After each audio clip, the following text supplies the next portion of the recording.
In the moonlit embrace of rural Victoria, the decadent town of Buckley beats with a hidden heartbeat, the sanctuary of free-willed kindred. An anarch haven since the gold rush, Buckley's shadows hold secrets, its nights untamed. Yet the looming spectre of the Camarilla now threatens the delicate balance. As long-forgotten feuds simmer, a group of neonates bound by loyalty and survival find themselves at the epicenter of a power struggle. The Camarilla's tendrils tighten, and Buckley teeters on the brink of open war.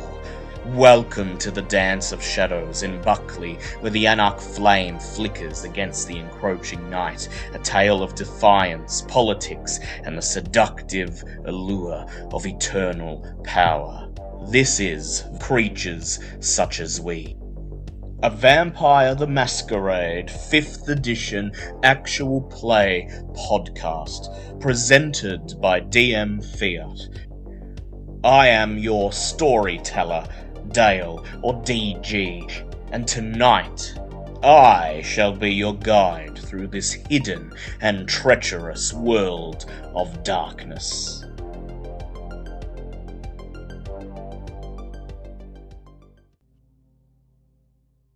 Welcome back to Creatures Such As We, my ghoulish little procurement experts.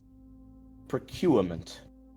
It's a word that, in polite vampire society, means to hunt, but not for yourself, for another vampire, for an exchange, or part of a behavior, or, as is the case tonight, to obtain the raw components for a wayward tremere by the name of Desiree, so that she may conduct a blood magic ritual to locate Mr. O. The one lead you have, according to the Baron anyway, that may lead you right into the heart of the Camarilla conspiracy and your sires. Desiree also mentioned that she'd like to use your procurement abilities and kill two birds with one stone, essentially, and conduct an experiment to try to infuse human blood with the supernatural properties of vampire vitae. She insists that should everything go well, you'll know where to find Mr. O, and she'll have created a valuable bargaining chip that the Anarchs can leverage against the Cam invaders. Or so she thinks. You're required to obtain 4 vessels, one of each of the major blood resonances. A choleric victim, the humour of passion and anger, but one of jealousy and violence. Phlegmatic victim, the humour of those who are calm and relaxed, or those lost in reminiscing. And a sanguine victim, the humour of sex and passion, but also happiness and liveliness. A melancholy victim, the humour of sadness and the downtrodden, but also those who seek enlightenment, has already been taken care of thanks to the efforts of Robert and Barry down at the crumbling ruins of Prospector Peak, in the twisting tunnels deep below where thousands of eyes glimmer hungrily. And so, we open with the rest of the coterie. Wisteria, Gil, and newcomer Aveline. You're gathered, standing in a circle in the haze of a flickering street lamp. On the street corner at the edge of the block, just after your meeting with the Baron, standing beside your vehicles and discussing the logistics of what you're to do next. Gil's already fishing his phone, a beaten-up looking old Nokia, perhaps the very same one he used decades ago in the 1990s, out of his pocket, There's a broad smile on his face as he says, yeah, sanguine, don't worry. I'll get Abby up here. I'll tell her it's a date, and she'll be here with bells on. Hang on. Actually, and Wisteria puts out 2 fingers and puts them gently on Gil's hand. Before we take that route, something's occurred to me. Yeah, he says, halfway through dialing her number. Abby's your ghoul, right? Ghoul, girlfriend, Yeah, but your blood's in her, yes? Oh, yeah, shit, yeah, more than blood, if you get my drift. Right. But the blood that the Tremere will be using in that blood ritual is going to have your blood in it, right? Yeah. If we go the Abbey route. Suppose so, he says, as his brow wrinkles and something occurs to him. What happens if it goes weird? And your blood's in her? Could that mess with you? Yeah, good point that, he says. Though, Desiree chick seems to know what she's doing, right? I mean, the Baron trusts her, and you know, none of us are experts on blood sorcery, and... That's true. But also, one more thing, and she kind of pulls Gil to the side and turns on the charm. It also occurs to me that Ava here seemed pretty confident about her ability to pull down on one of those sanguine essences. Gil. And it occurs to me we don't know anything about her. I want to know if she's all talk or she can walk the walk. I'm thinking we could use this to test her, Gil. If she fails miserably, we could always use Abby as a backup.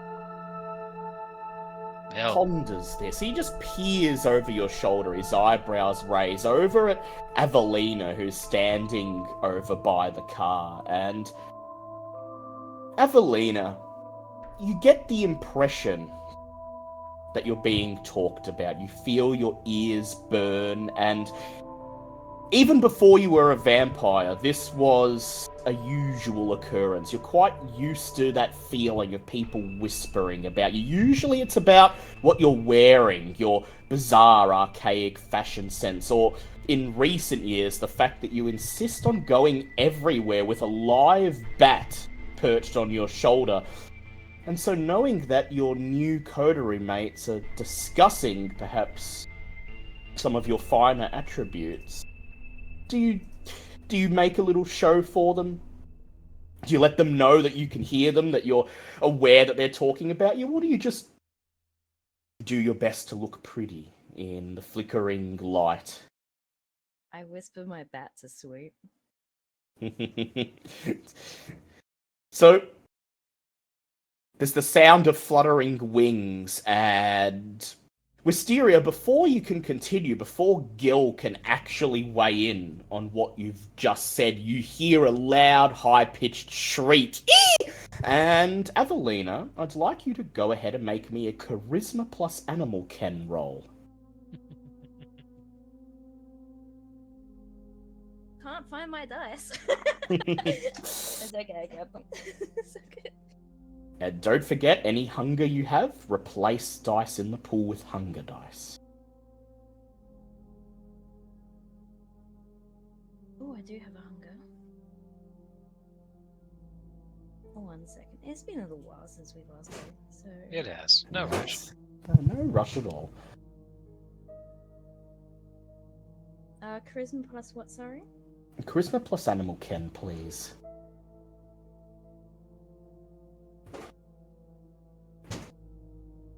And Wisteria, go ahead and make me a Wits Awareness roll as well. Sure. Danger sense add into that? Sure thing. Probably not too much danger unless things go really wrong. Hey, welcome. Morning. Morning. Or should we say good night? Good night, indeed. We are vampires. This little that. That'll be 4 successes. 4 successes. And how did you do, Evelina? 2 successes. 2 successes. So, Wisteria, you hear the fluttering of wings, the high-pitched shriek, and you turn around just in time to see the humongous, dirty, leathery bat that rides on Aveline's shoulder, bearing down towards you, its proportions seemingly elongated in the flickering haze of the lamplight, its wings drooping and wicked, its talons stretched out, sharp, curved, and you duck as it swoops over your head, and Aveline laughs as the bat does a pirouette in midair, circles back and lands on her shoulder, and she throws you a wicked smile, letting you and Gil know that she's very aware of the fact that you're talking about her, and perhaps has taken umbrage to your suggestion that she can't walk the walk. She gets an amused grin. I mean, look, she's got a conversation piece already. The bat gives her an advantage. You look over at Gil, and he just shrugs, slides the phone back into the pocket, and he nods, and he says, "All right then, well, we'll put the new girl through her paces, but you know, I've got Abby on speed dial just in case." No harm in having an Abby on tap. And with that, question turns to the logistics involved with tonight's task. You have 3 vessels to obtain. One who's passionate and angry, one who's calm or relaxed, and one who's extremely horny. But where to obtain them? Avelina seems to be ready to gather at least one of them, but from where? And will you be hunting together? Well, Aveline, you're the one who's good at detecting essences. You know the most about them. You and Barry, and Barry... Yeah, I think Barry had the phlegmatic and the melancholy? Yes, so he's on that. So that leaves us the sanguine and the choleric. So, do you want to go after horny or angry first? I'm not really fast, whatever you want to do. Referring to the coterie as a show of good faith. She exchanges a look with Gil. What do you think? Look, chill's gonna get easier later in the night, right? People will be more relaxed, yeah? Or, well, actually, now that I think about it, if we find a pub somewhere, someone's gonna be kicking their feet up and relaxing, right? Oh, yeah. 2 birds, 1 stone. There's probably also someone there to pick up, and there's also someone probably there who's drunk and lost in reminiscing. You know, if we really wanted to be wicked, I mean, jealousy, it doesn't have to be angry, it could be jealousy. Could go after somebody who brought somebody's partner and see what that sparks. Hey guys, just so you know, I do own the bar just down over the ridge there. Oh, alright. Do you want... hey, if you're offering, sure. Fucking alright. Jesus. Let's go. Lead on. And so, Avelina steps past the car that's parked on the curb, and she leads you on foot down the next block, and then the next one after that. She leads you up to the northern end of the rack. It's a place it's an area of town that you've frequented often. It's really the place to hunt for most vampires.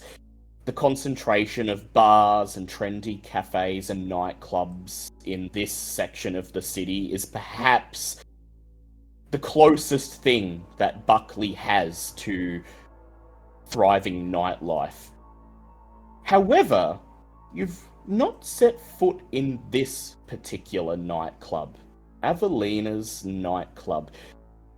Back in the 90s, it was known as the Auditorium, and it was Well, it was a fairly typical nightclub for the time. An old warehouse retrofitted, dance floor installed, long metal bar, industrial decorations. But ever since Evelina got a hold of it in her earliest nights as a kindred, it's undergone a metamorphosis into something quite altogether different. What's the name of your nightclub, Evelina? Is it still the Auditorium? Or is it rechristened at some point to something else more befitting its new decor? Nightshade. The Black Shame. I do like that. And so, as Evelina strides into the shadow of her nightclub, you see the gleaming neon sign proclaiming it to be the Black Shame, and indeed it is very black. The facade of the warehouse has been painted in deep, inky black paint. The windows on the second floor overlooking the street have been barred and covered with wrought iron, Gothic spikes. And the roof has been done up with tiny little Gothic style pointed spinneret towers. Little Gothic towers and gargoyles and battlements. It looks like a cross between a cathedral and a giant mausoleum built on the skeleton of a rusted industrial wreck. Evelina, the bouncer looks up as you approach, and he sees you coming, and he nods and winks. Ah, friends tonight! Yes, they're with me. Make sure they have everything they need. And are they special friends? He says, letting emphasis hang on the word special. I just nod. Give them everything they need. Everything they need. Oh, all right. He reaches to his belt, pulls out his phone, and raises it to his ear, and barks a single order through the speaker. Procurement. Make sure they have what they need. Yeah. Separate the promising ones. Dance floor 2. Everyone else dance floor 1. And yeah. Yep. Got the boss's permission. All right. Let's do this, boys. He nods. Boy. And waves her you fingers through. down the side of his face. And like a cat, he seems to purr, quiver with anticipation as your finger rolls down his cheek. And then he gestures for you to step inside. Evelina, what does the Black Shame look like on the inside?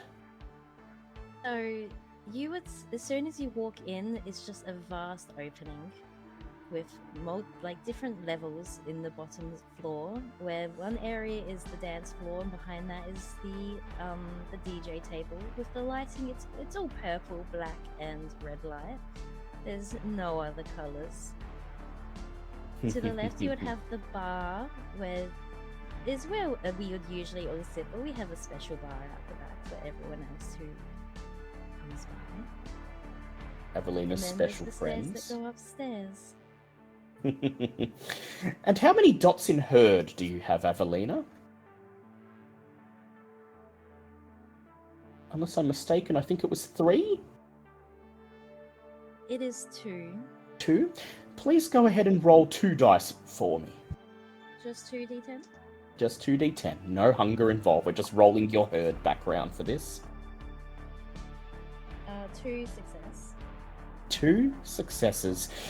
And so as you all step inside the nightclub and witness Evelina's distinctive flair for decoration, you see several of the bouncers already gathered at the head of the dance floor. They're shouting something over the din of the Gothic music.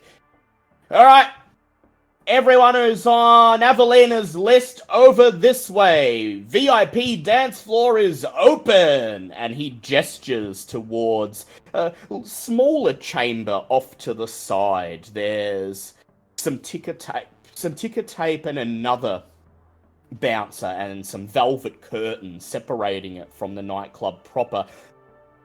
The nightclub guarding this other chamber looks over the dance floor, sees Evelina standing in the entrance, and nods in her direction. He steps aside, removing the ticker tape, drawing the velvet curtains, and revealing another dance floor, the VIP area of the nightclub, and immediately a throng of revelers begin to move in unison from the dance floor towards it. They are Evelina's hand-picked patrons, you get the impression. And each of them is certainly promising. Just taking a quick glance at them, the beast in the back of your minds purrs in anticipation. Each of the men and women making their way to the VIP area is fit, young, and you can almost see the fresh, pungent blood pumping through their veins, their eyes lit with excitement and anticipation, unconscious anticipation for what is to come. It's okay. They like it. You guys ready to come through? I'm honestly impressed. I was wondering how you were getting away with being so open and memorable, but you've set up your own little parlor here. Oh. Yeah. Fuck. Probably Let's probably not your kind of place, eh, though, Gil? No, I'd say Gil sticks out like a sore thumb. Yeah, indeed. Even now, Gil, you're feeling eyes turning, gazing upon you. The people aren't making a big deal of checking you out, but there's some people on the dance floor, and their dance moves slow just a little bit so they can glance over their shoulder at you. I look over at them. And as Evelina looks over at them, they look away, go back to what they're doing, but still, Gil stands out. Gil, would you like to do a blush of life? See if at the very least you can't do something about that sickly pale pallor that seems to glow a vibrant purple in the lights of this nightclub.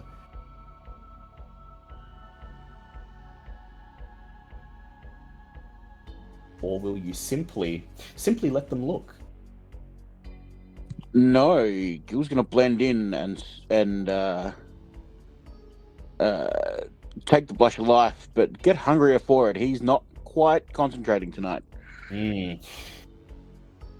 Instantly, colour flushes into your cheeks, and rather than looking unsettling and alien in this light, you begin to look a bit ethereal. You feel some of the attention melt off you. You could just be a guy who's got off work and has come to meet someone for a drink. The beast grumbles. Why pretend? Why pretend when you're just going to take one of them? When you're just going to tear them apart anyway. And indeed, you are here to hunt, but perhaps not for yourself, not yet. Yeah. Gil takes a moment, takes a deep breath, and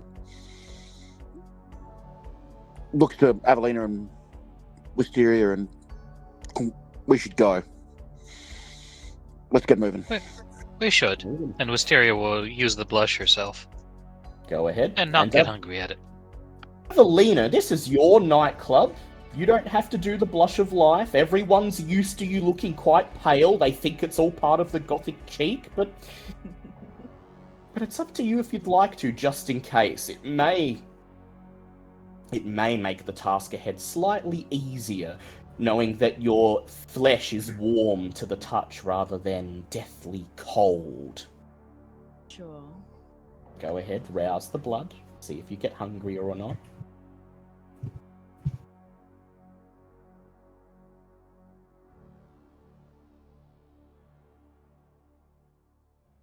And then Avelina leads the rest of you through those velvet curtains into the VIP area.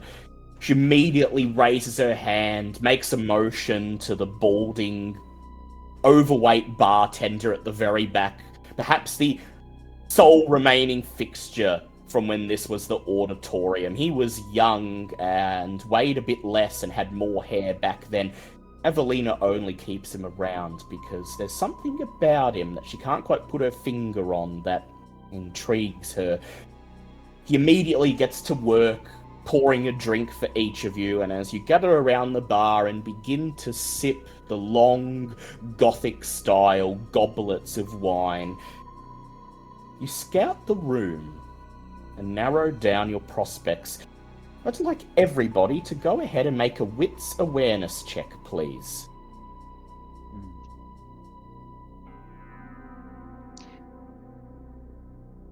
May I do something instead? What would you like to do?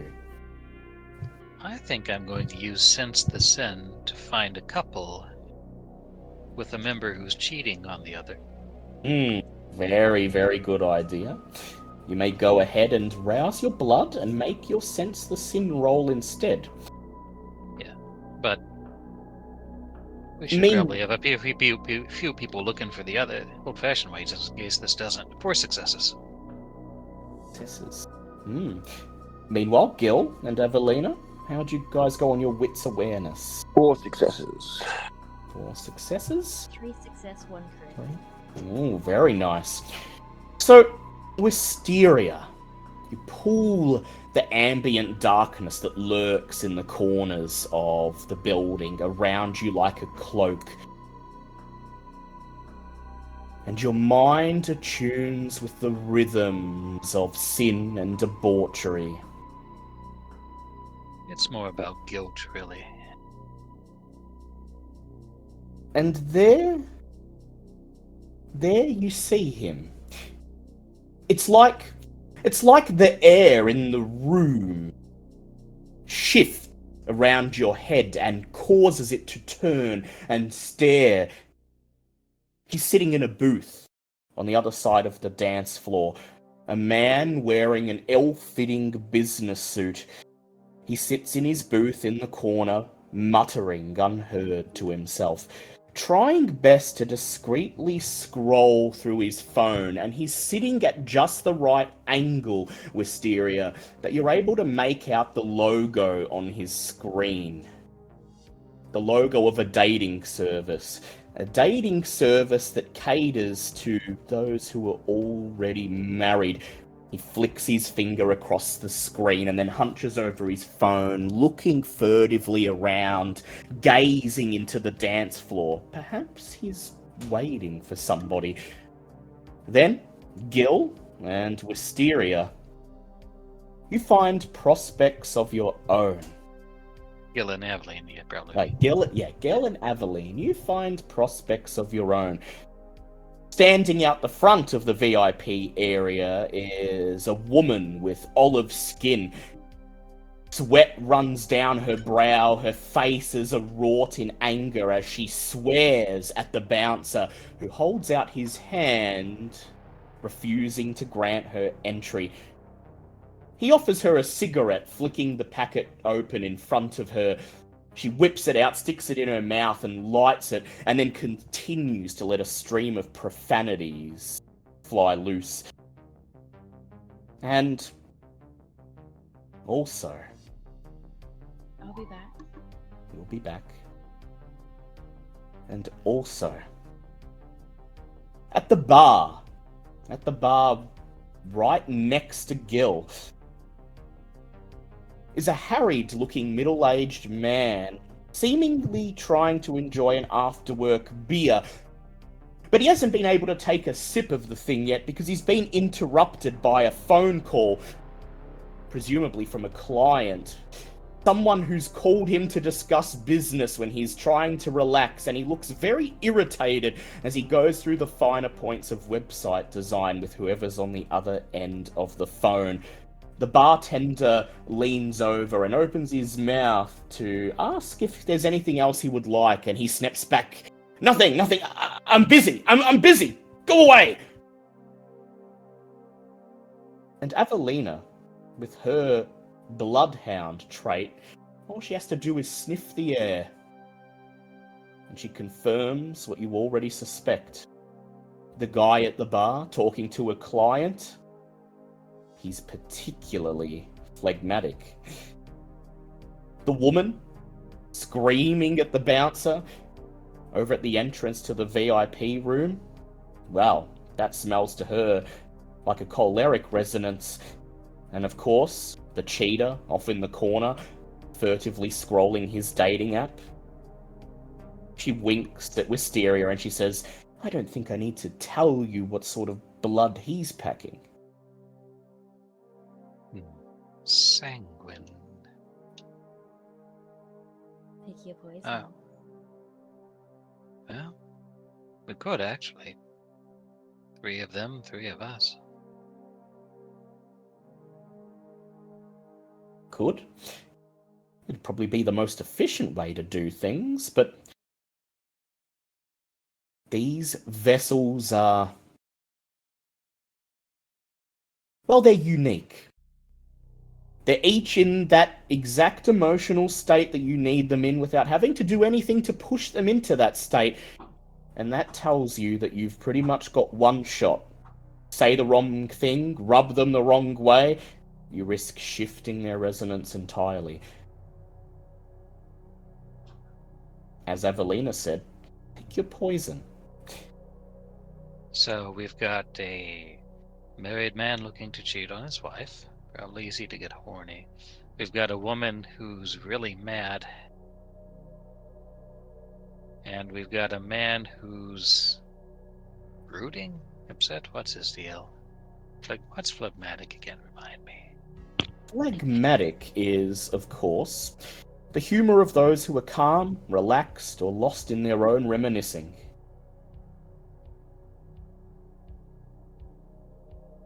And he's currently at risk of being dragged right out of that by whoever's called him on the phone to discuss business. But he'd most dearly like to tuck into that drink and forget all about it. You know, I was never any good at sex when I was alive. I'm not that good at it when I'm dead, so the cheater's right out. For me, I don't really feel like dealing with an angry woman. I'll go handle the fellow who's being shaken out of his mellow. I know exactly who I'm going to handle, and I'll walk straight And over that to the chief. That leaves a berserker woman for you, Gil. Do you think you're up for it? All you have to do is get her to some place where we can knock her out or otherwise dope her. And Wisteria slides Gil over a packet of some knockout juice. A spiker drink or something. And I can just wait for her to be let in, but that probably will ease the anger. yeah, it would. Which is unfortunate. Sound good to you, Gil? I can take that. That sounds pretty damn easy to me. She Right. has to stay angry and be in a place where we can grab her without too much fuss or damage. My All right. office is just down the hall through the other room. There's a back door. You can act as a bouncer for tonight. At this, the bartender leans over, he lowers his voice, and it's only just audible over the music. And he says, any special friends of the mistress are, of course, welcome to use the office. Well, I think I'll go handle the businessman before he loses his cool. Well, we can rendezvous there when we're done.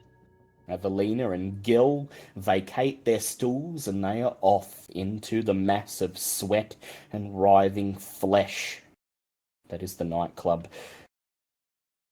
Gil, you cross the room and you head towards the velvet curtains and the ticker tape, and as you draw nearer, it is clear to you this woman is incensed.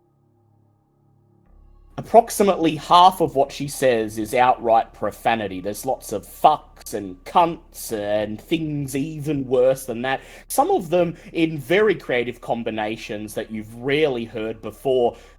The only words coming out of her mouth that aren't profanities are protestations that, no, I'm on the list. No, check again. I swear, I'm on the list, and I'll call the boss if I have to. You let me in. I want those cheap drinks. I don't give a shit if it's your job's worth.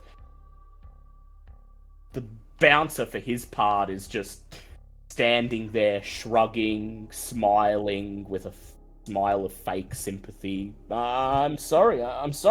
Name you gave me is not on the list. Now, when the boss lady comes in, you're welcome to speak to her, but I don't want to speak to anyone, says the lady. I want you to let me in. I've got to meet people in there. Don't you see? At this point, Gil, they both notice you approaching. The bartender looks over at you, and there's a silent plea in his eyes that says, please help. Meanwhile, the woman looks at you, curls her bottom lip, and she says, and who the fuck you meant to be? Gil gonna square his shoulders. He looked at the bouncer and then looked at her and be like, you causing trouble with me now, and order her on to follow him. So you're basically trying to put across the image that, you know, you're friends with this bouncer and you'll handle her your own way. So I'll let you either make a strength or charisma plus intimidation roll. You know it's gonna be strength.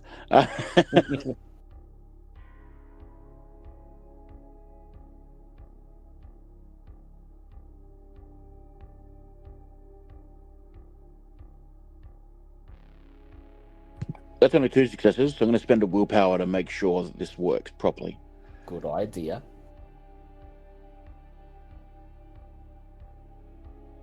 Sadly, still only 2, so I'll roll with that.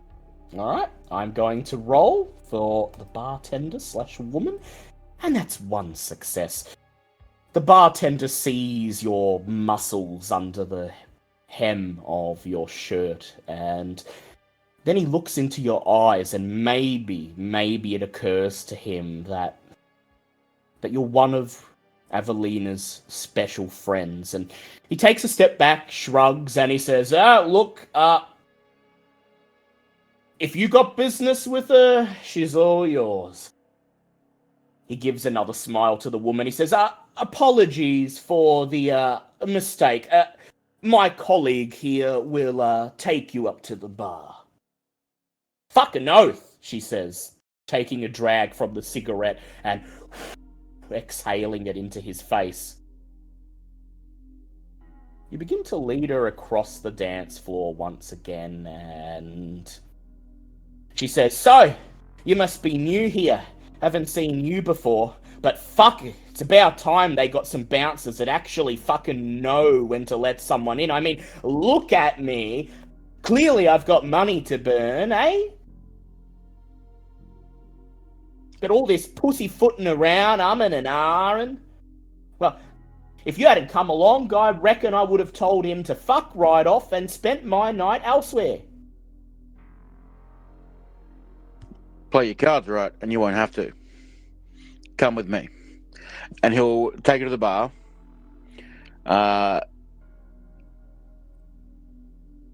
What's your drink of choice? She smiles as she barks an order to the bartender.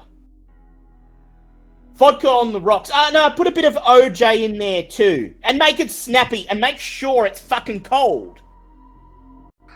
Cool. So as the bartender's making that, he'll subtly, because he's assuming the bartender's in on this gig, right? With all of them, with the special friends, he'll slide across the little vial, because she'll be looking at him and looking at the bartender, not at Gil. while she's ordering to slip it in. And then he'll play the game of, excellent, this is your one drink you're getting tonight. You're causing trouble for my guys. This, and you're out. And it's and it's on the house, of course, she says, as she takes the glass, raises it, and looks you in the eyes. I'll think about it. But just one drink, and you're out of this bar. I don't want to see you again tonight. Well, if it's one stiff, big, proper drink on the house, then maybe it was worth it, she says. That's the service I've come to expect. On the house, lady, you're lucky to get this fucking thing. You can see the pill bobbing there in the drink, sinking down to the bottom, slowly breaking apart as it dissolves, but she doesn't seem to notice. Her eyes still on yours, Gil. She raises an eyebrow, and it's clear to you that she's trying to figure out who you are. You're new here, right? She says. Then you probably don't know who I am, but I swear I'm on the list, and... Honey, I'm not new here. I've been here a long goddamn time. You want to mess with the bouncers? You come and see me. Now, drink and get out.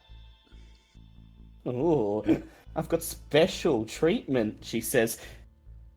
And then she winks, downs the drink, the whole glass in one long gulp, and you see the dregs of the knockout pills, now little more than powder, slide down her throat with the rest of it.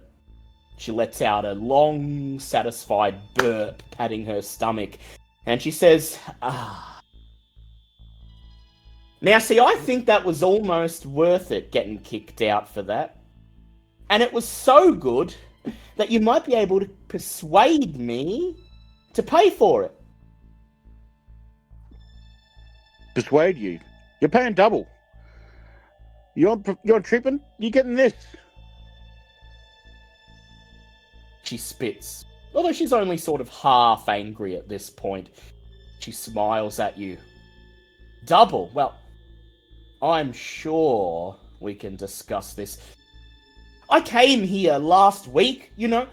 I spent damn near $200 on drinks. I danced the whole fucking night. And I think I'm entitled to speak to the boss or whoever's pulling your strings and get to the bottom of this mess, because that man, when he was not letting me in, that was incredibly rude. Was it? All right. Come with me. Let's go to see the boss. You can maybe have a rant to them, eh? She gives you a tut of self-righteous fury, and then slams the empty glass down on the bar and follows you. The bartender watches, and he gives you a shifty wink over your shoulder when you glance back at him as you step through the doorway and lead her down the narrow corridor towards Avelina's office at the back. The door is closed, and save for the faceplate with Avelina's name on it, there'd be no way to distinguish this particular door from those around it, the ones that lead to the storerooms and the toilets. But for what it's worth, the woman seems to have been here before. She strides ahead of you, makes her way to the office door, and raises her fist ready to knock. Of course, there's no one in there. Yep, Gil will reach ahead of her to grab the handle and open it. Inside, sit down, shut up. About time, she says. She makes her way into the cramped little office and slides into the office chair in front of the desk. She shoves a stack of papers to the side and leans over, sticking her shoulders on the desk, resting her face in her hands. She lets out a yawn. Oh, shit. Fuck, I'm feeling that drink, I tell you, she says. Did you change the brand or something? Usually it's Bacardi's. I told you I don't go in for that top shelf stuff. No, you're just a lightweight. And he'll close the door and stand in front of it. So, she says, beginning to slur her words. When should I expect Miss Aveline? She'll be very angry when she hears I've been given such a runaround, of course. I'm sure she will, but she'll be here when she's ready. You just sit there and shut up. Yeah, she says, yawning, burying her face in her hands, and a few seconds later she lets out a long snore. And she's Amazing. dead to the world. Gil will just flick through a text to Mysterio. 1 down. I'm down. 2 to go. Evelina. You make your way towards the booth opposite the dance floor. The furtive-looking man in the business suit looks up cautiously. He eyes you from behind his phone. You don't recognize him. Somehow he's made his way into the VIP area, but he's certainly not on your list, and he doesn't seem to recognize you. You watch as his eyes take you in, starting at your face, moving down your neck, taking in your chest and your waist. He winks and he says, well, you certainly know how to pull off the Wednesday Addams look. Intended for this type of bar, isn't it now? I agree. I feel rather underdressed, he says, looking down at his suit. In fact, looking around, I rather get the impression I'm not supposed to be here at all, but I was invited. I'm supposed to meet someone, but, well, they're either standing me up or their idea of a good time is to make me wait an hour. Oh, I can solve those problems for you. Evelina will sit down in the opposite seat. Booth next to him. He opens his mouth to make a token protestation, but then he slides back in the chair, giving you space to sit down. And as you sit down, you notice he swipes his finger on the screen of his phone, closing the app, and places the phone down on the table, giving you and your eclectic ensemble his full attention. So, he says, smiling, holding out a hand, with whom do I have the pleasure of meeting? Oh, My yes. name's Edwin, of course. Well, hello, Edwin. Now, you don't really need to share names to have a fun time. I'll grab his hand and kiss it slightly. Go ahead, Evelina, and make me a... Let's see. Make me a manipulation plus subterfuge roll. It's a lot of dice. Definitely. 7 successes, 2 of them a crit. Oof. Ooh, very nice. He has no chance. He has no idea that he has become your prey for tonight. And when confronted with your charms, both supernatural and otherwise, he's like putty in your hands. You feel his body tremble in anticipation as you kiss his hand. He lowers it, and then before you have a chance to do anything, in one swift motion, he reaches out and places the palm of his hand on the calf of your left leg. You value discretion. I like that, he says. And, place like this, loud music, everyone paying attention to their own nightly pursuits. Yeah, I think this is just what the doctor ordered. Doesn't have to be discreet. I have a room right over there that we can go and use. No, he says. But what about my companion? Should she show up and this booth be vacant? Whatever would she think? Whatever would I tell her? Oh, you don't need to tell her anything. I'll have my people handle it. And I'll take his hand He rises. You pull up, and he rises with your hand, and he ums and ahs for a little bit, but it's mostly for show. Oh, but I didn't know your people were so experienced in such matters. You know, we all like to have a bit of fun, of course, but you know, if the wife I'll at lean home in were to find out, she might have something to say, and go ahead, Evelina. I'll lean in close and kiss his cheek and whisper into his ear. Now, come on, there's no point in making any harsh decisions. Let's just have a little fun. Teeters there on his feet and peers down at the phone in his hand. See him stare at the screen for a moment, and there on the home screen is a photo of a rather run-down looking, very plain blonde woman, and she's grasping in her hands a toddler, about 1 or 2. There are long lines under her eyes. She is weary, overworked, overrun. And then he slides the picture away, locks his phone, drops it into his pocket, and follows, like an obedient little boy. And where do you take him, Evelina? To the back rooms. To the back rooms.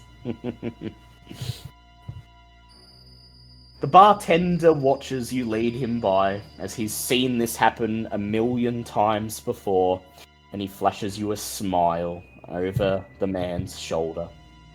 I flash him a cheeky grin.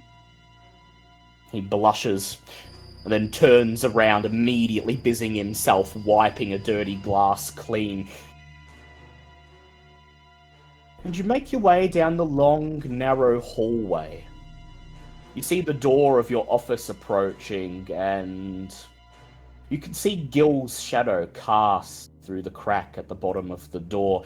You assume he's already got someone in there, so you can either take this man into the office, or you can head into one of the other little storage rooms and have him all to yourself. In the storage room, because he wants privacy.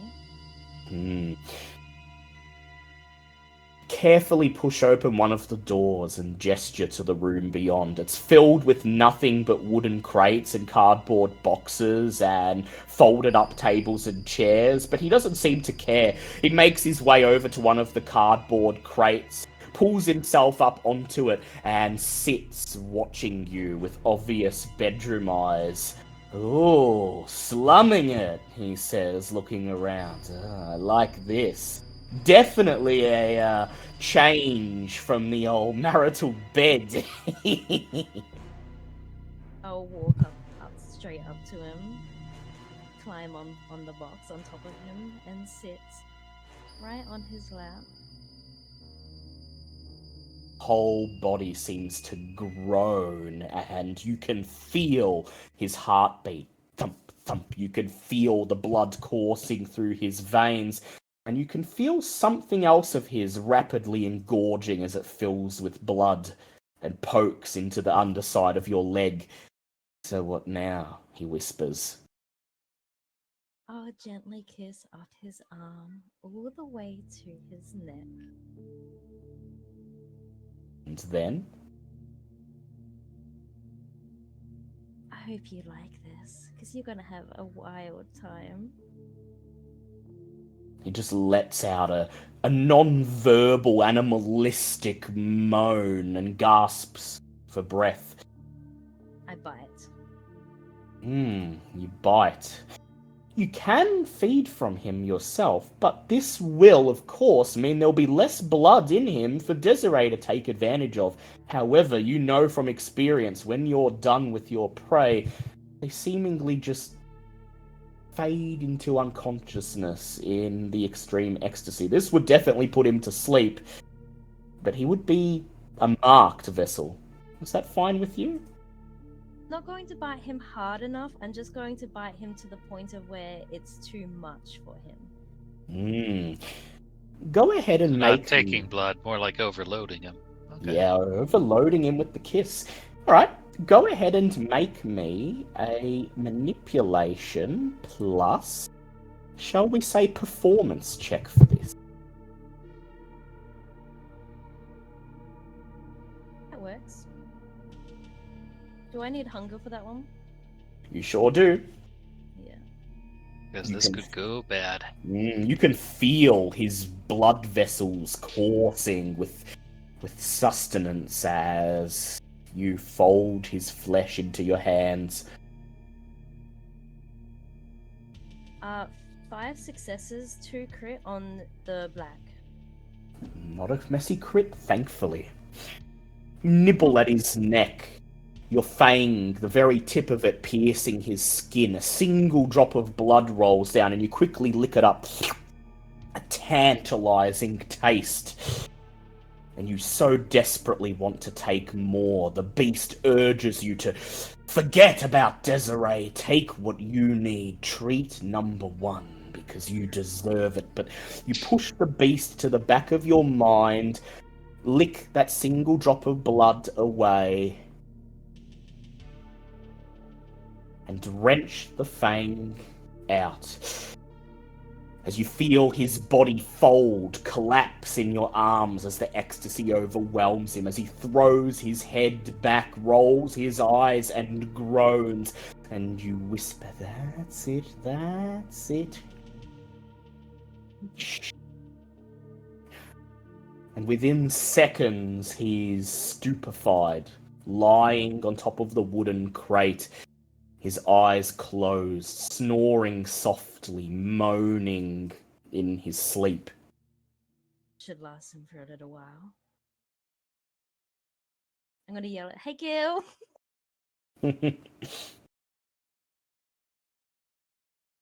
Gil, you're Gil, drawn. Go. Look to the sleeping lady in front of him and gonna sigh and back himself out the door and hunt down Evelina. Yeah. Over here. Evelina calls you into the room opposite the office, and you find her there, standing, looking down upon the man with the ill-fitting business suit. It's even more ill-fitting now.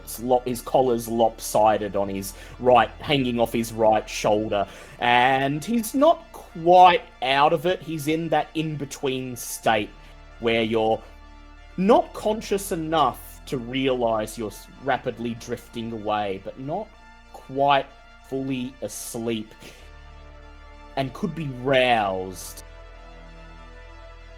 If you want to drug him, you can, but... Make sure he doesn't wake up, says the look in Eveline's eyes as she says that. Gil will pull out another pill from his pocket and need something for him to drink. It's one of those effervescent ones.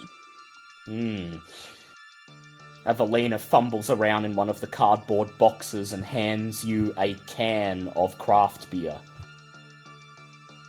Do? I guess.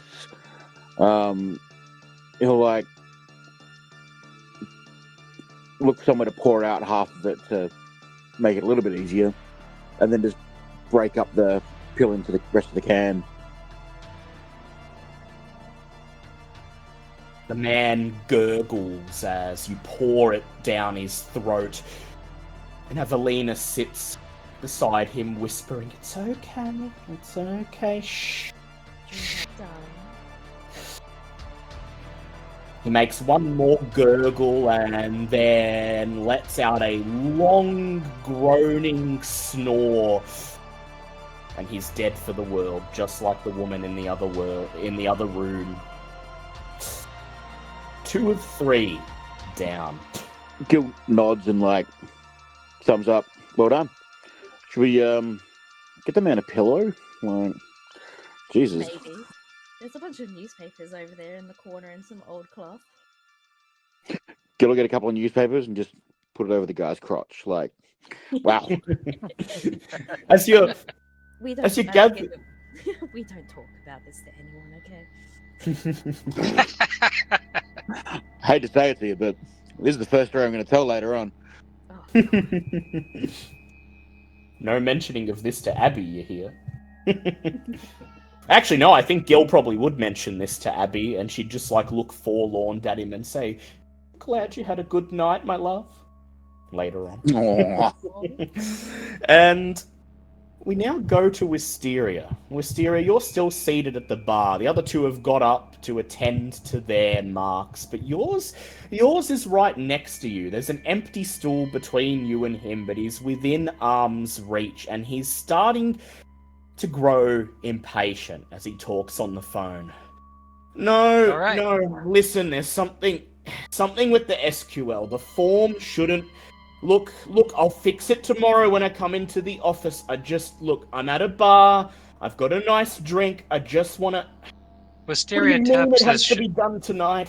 Yeah. Wisteria taps his shoulder and holds up her phone, and on it says, "I think I need help."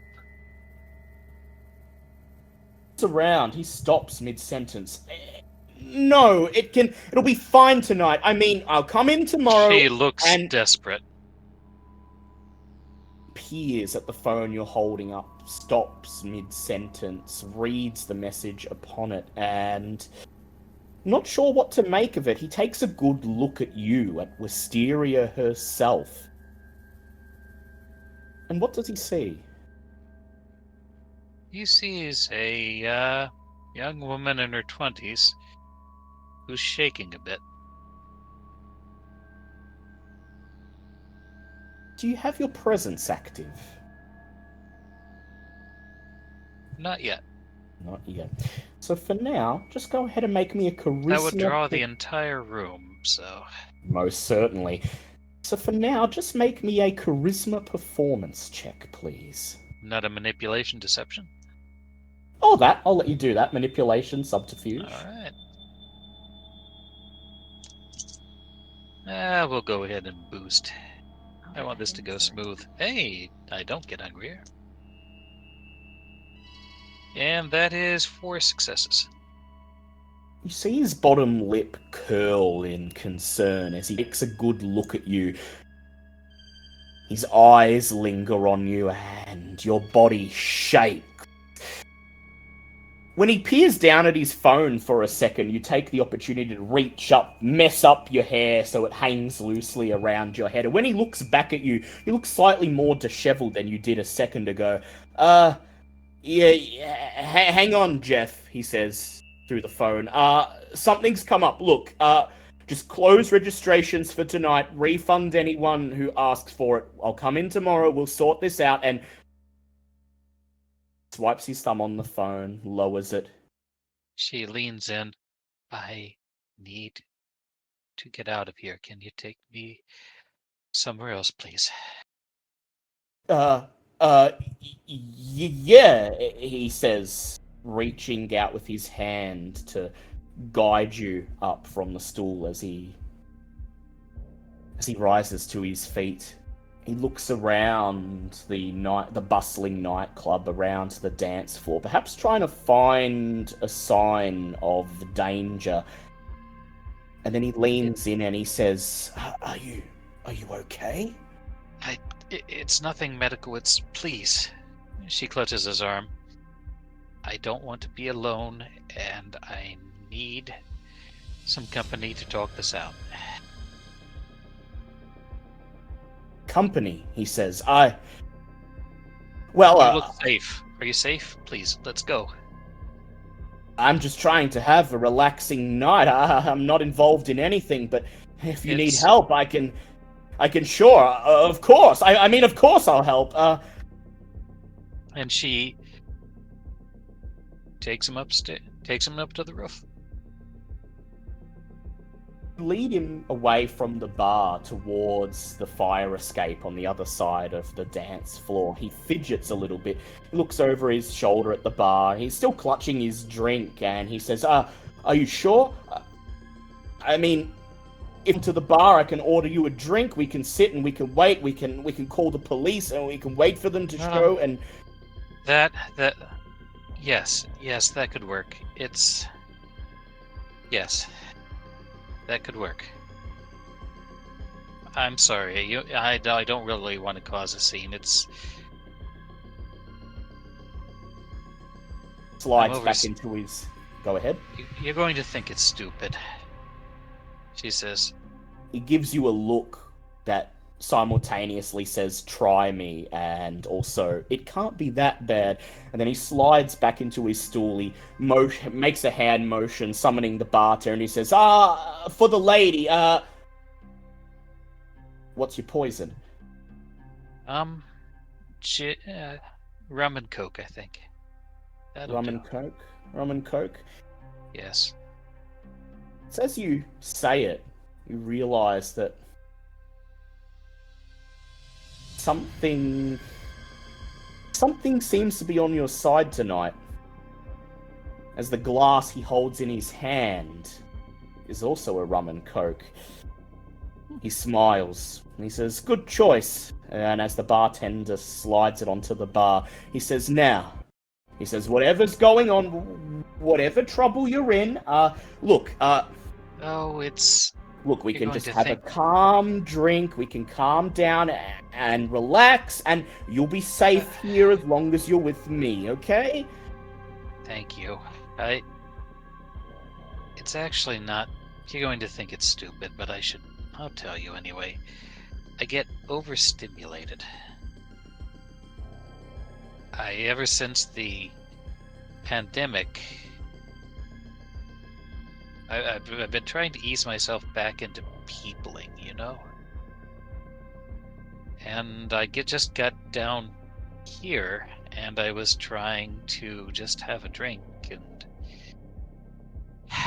maybe find somebody to talk philosophy, talk about what it's all about, what we're doing, where we're going, just find somebody interesting to talk to, but everybody's doing so many things. I'm trying to watch them all at once. I'm sitting here wondering why I even tried. What do you think it's all about?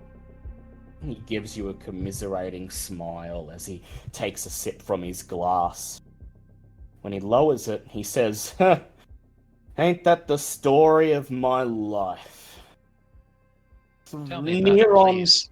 Near on 2 years working from home, day in, day out. The only company I had was someone's voice in a Zoom call.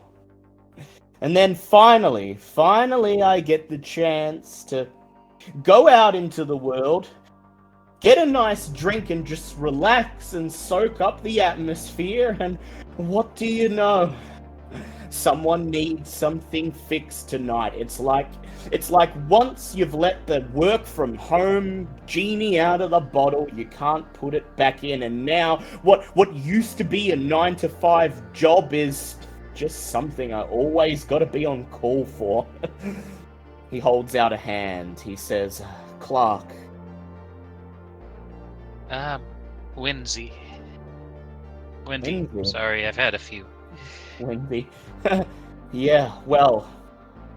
And while he's taking her hand, the other one's slipping the pill into his drink. Yeah, his eyes are on you. He doesn't notice as the pill drops into his drink. When you let go of his hand, he raises his glass, and before he takes another sip, he says, "So then, first, to more simpler times, huh?" More simpler times.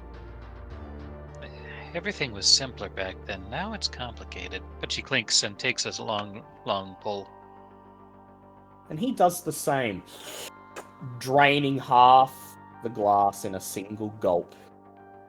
And then he's off, reminiscing.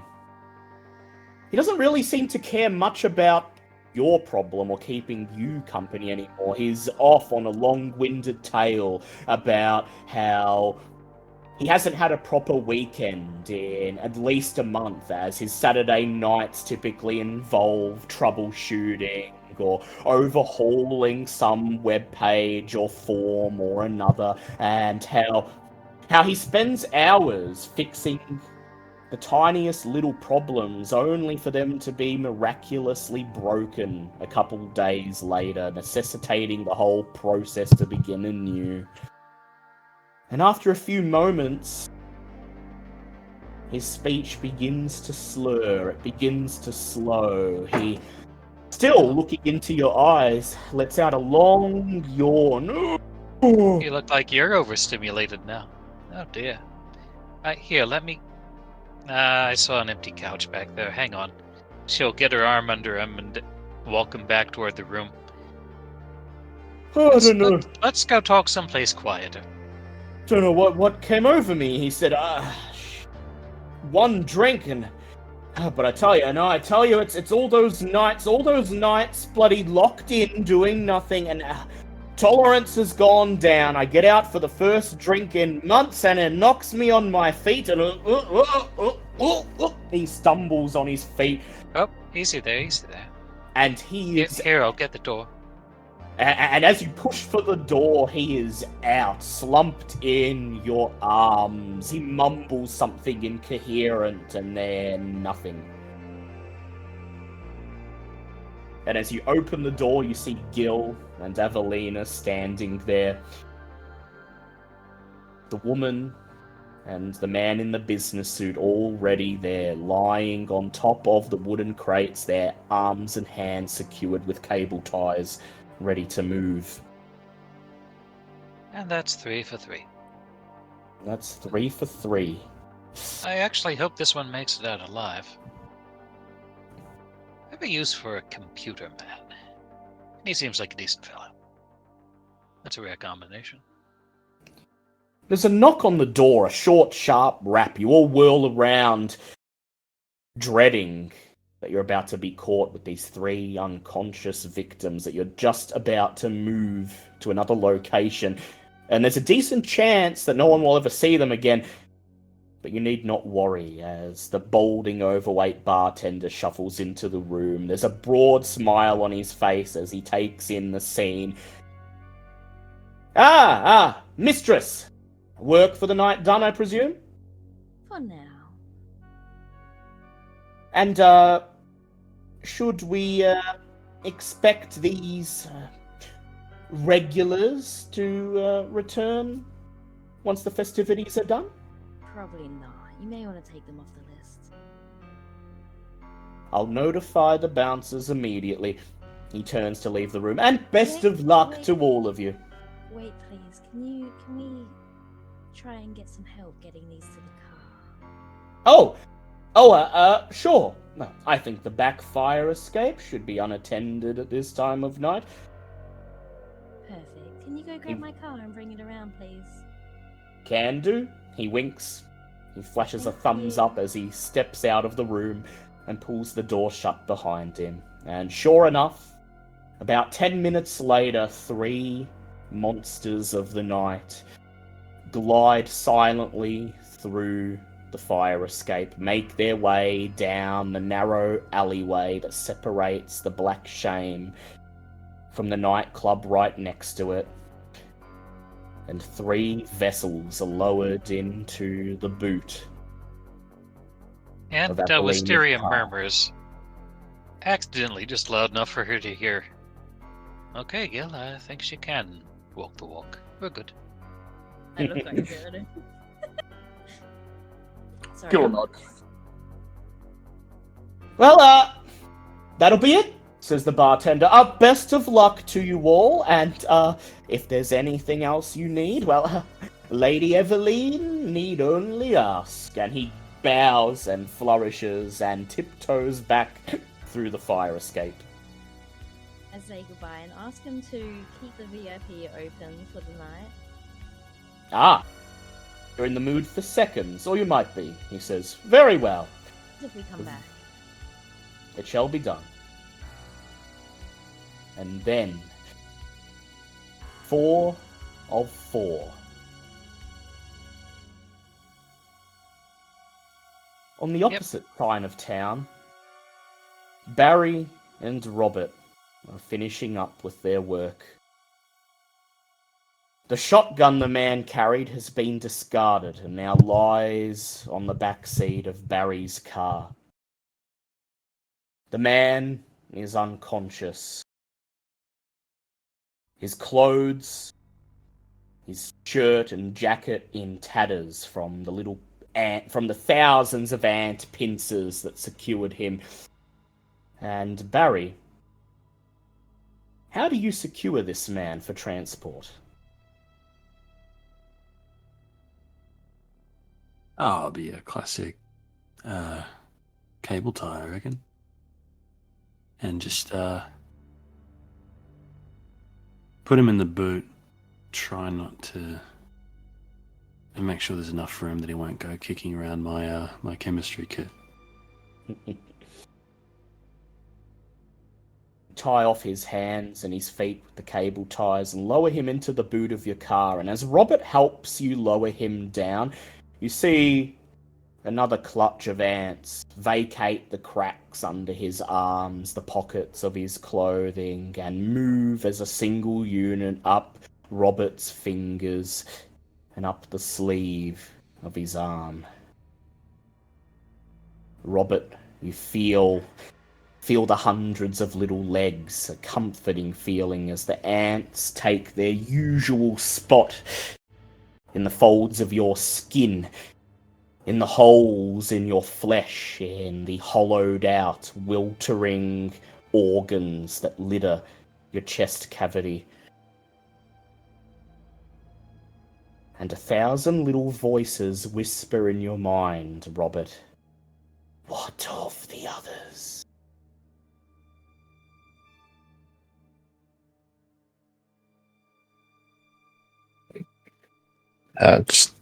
They are with us now.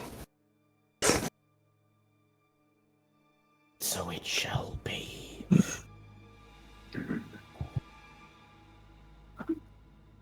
Barry pulls the door open, slides into the driver's seat of his car, and the engine roars to life just as Robert slides into the passenger seat.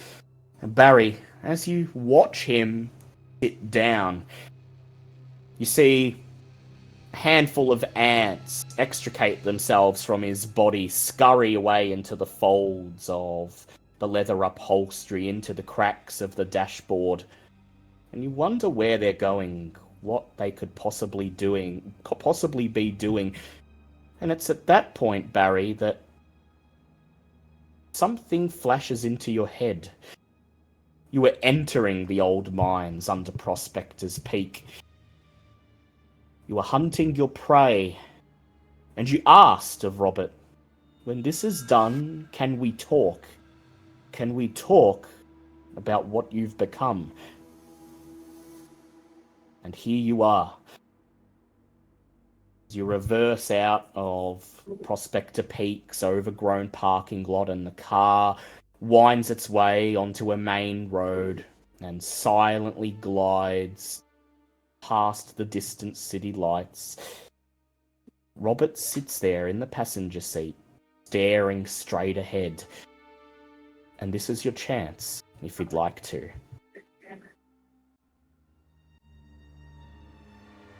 While I'm sort of struggling with what to say, how to broach the subject, I want to check in with, see if Lyra and Fern are in the back. Glance up at the rearview mirror, and there they are, two of them. Lyra seated in Fern's lap, both of them smiling broadly. Fern winks, and he says, busy tonight, hun. Yeah, you could say that again. I don't like it, says Lyra, her body visibly squirming, her gaze resting on the back of Robert's head. I don't like monsters. It's okay, hon. Hey. This is your dad's friend. Alright? He's not gonna harm you. He looks a bit, but so does your dad in a way. She nods. And in spite of the situation, she smiles. Fern clasps a hand on her shoulder, squeezes her, and flashes you a smile. Well, don't stay out too late tonight, hun. Things to do.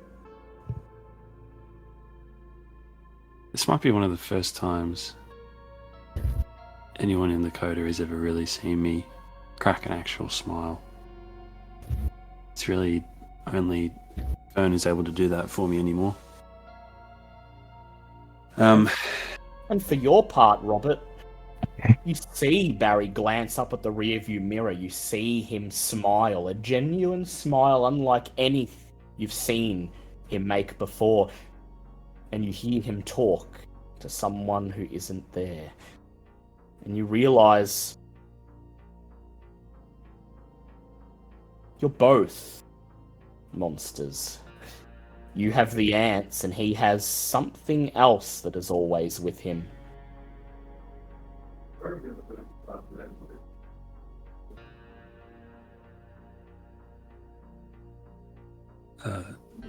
Sorry about that. All good. And with that, Barry hunches over the wheel, and the car speeds up. Oh, I meant to say that to Robert. To Robert, yeah, go ahead. Yeah, Robert, what did you say? Sorry about that. Yeah, it's fine. We're quite used to talking to others who may not be there. Don't know if I've asked you what you did before you were embraced.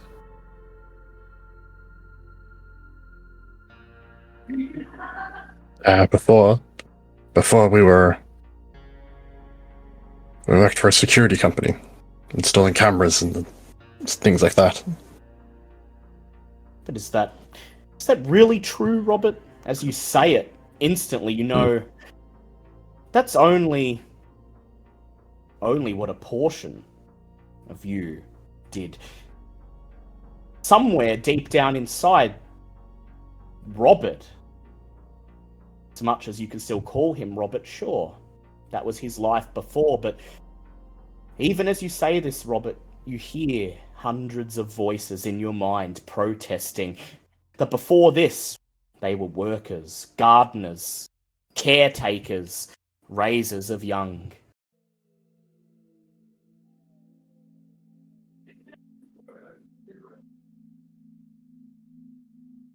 And to you, Barry, you get the impression that Robert hasn't quite answered your question. Perhaps he's incapable. What did you do at the security company?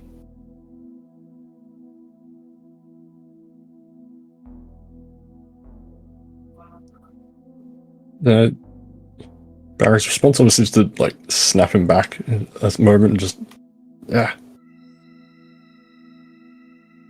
We have no time for these trivialities. And simultaneously, hundreds of voices in Robert's head. Oh, we did lots of things. We fought valiantly. We hunted. We stockpiled. We kept safe. We built.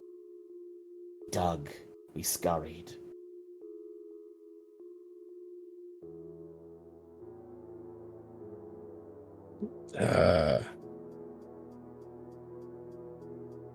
We mostly helped with the installation and the maintenance of the security systems and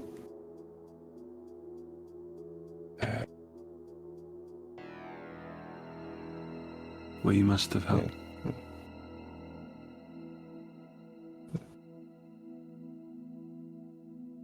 Am I really speaking to Robert anymore?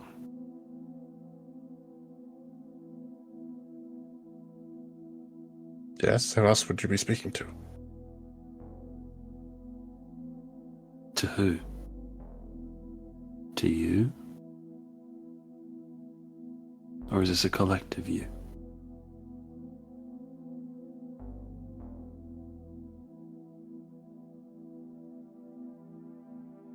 And then... Mhm. Robert? I don't know, it's just like, yeah, it's just a moment of like, he goes to answer, and then it's like, he almost seems unsure himself. His voice catches in his throat. And your answer, Barry, is silence. A single ant scurries across the top of the steering wheel. You briefly think about swatting it, squashing it under your thumb, but it's already gone, disappearing into one of the cracks on the dashboard. And the car glides on into the night, carrying monsters. It's nearly 3 a.m, witching hour, the hour where Desiree is to conduct her ritual, the hour when, according to her, it will have the best results. And it's just shy of 3 a.m. when the coterie's vehicles roll up to Overlook Point.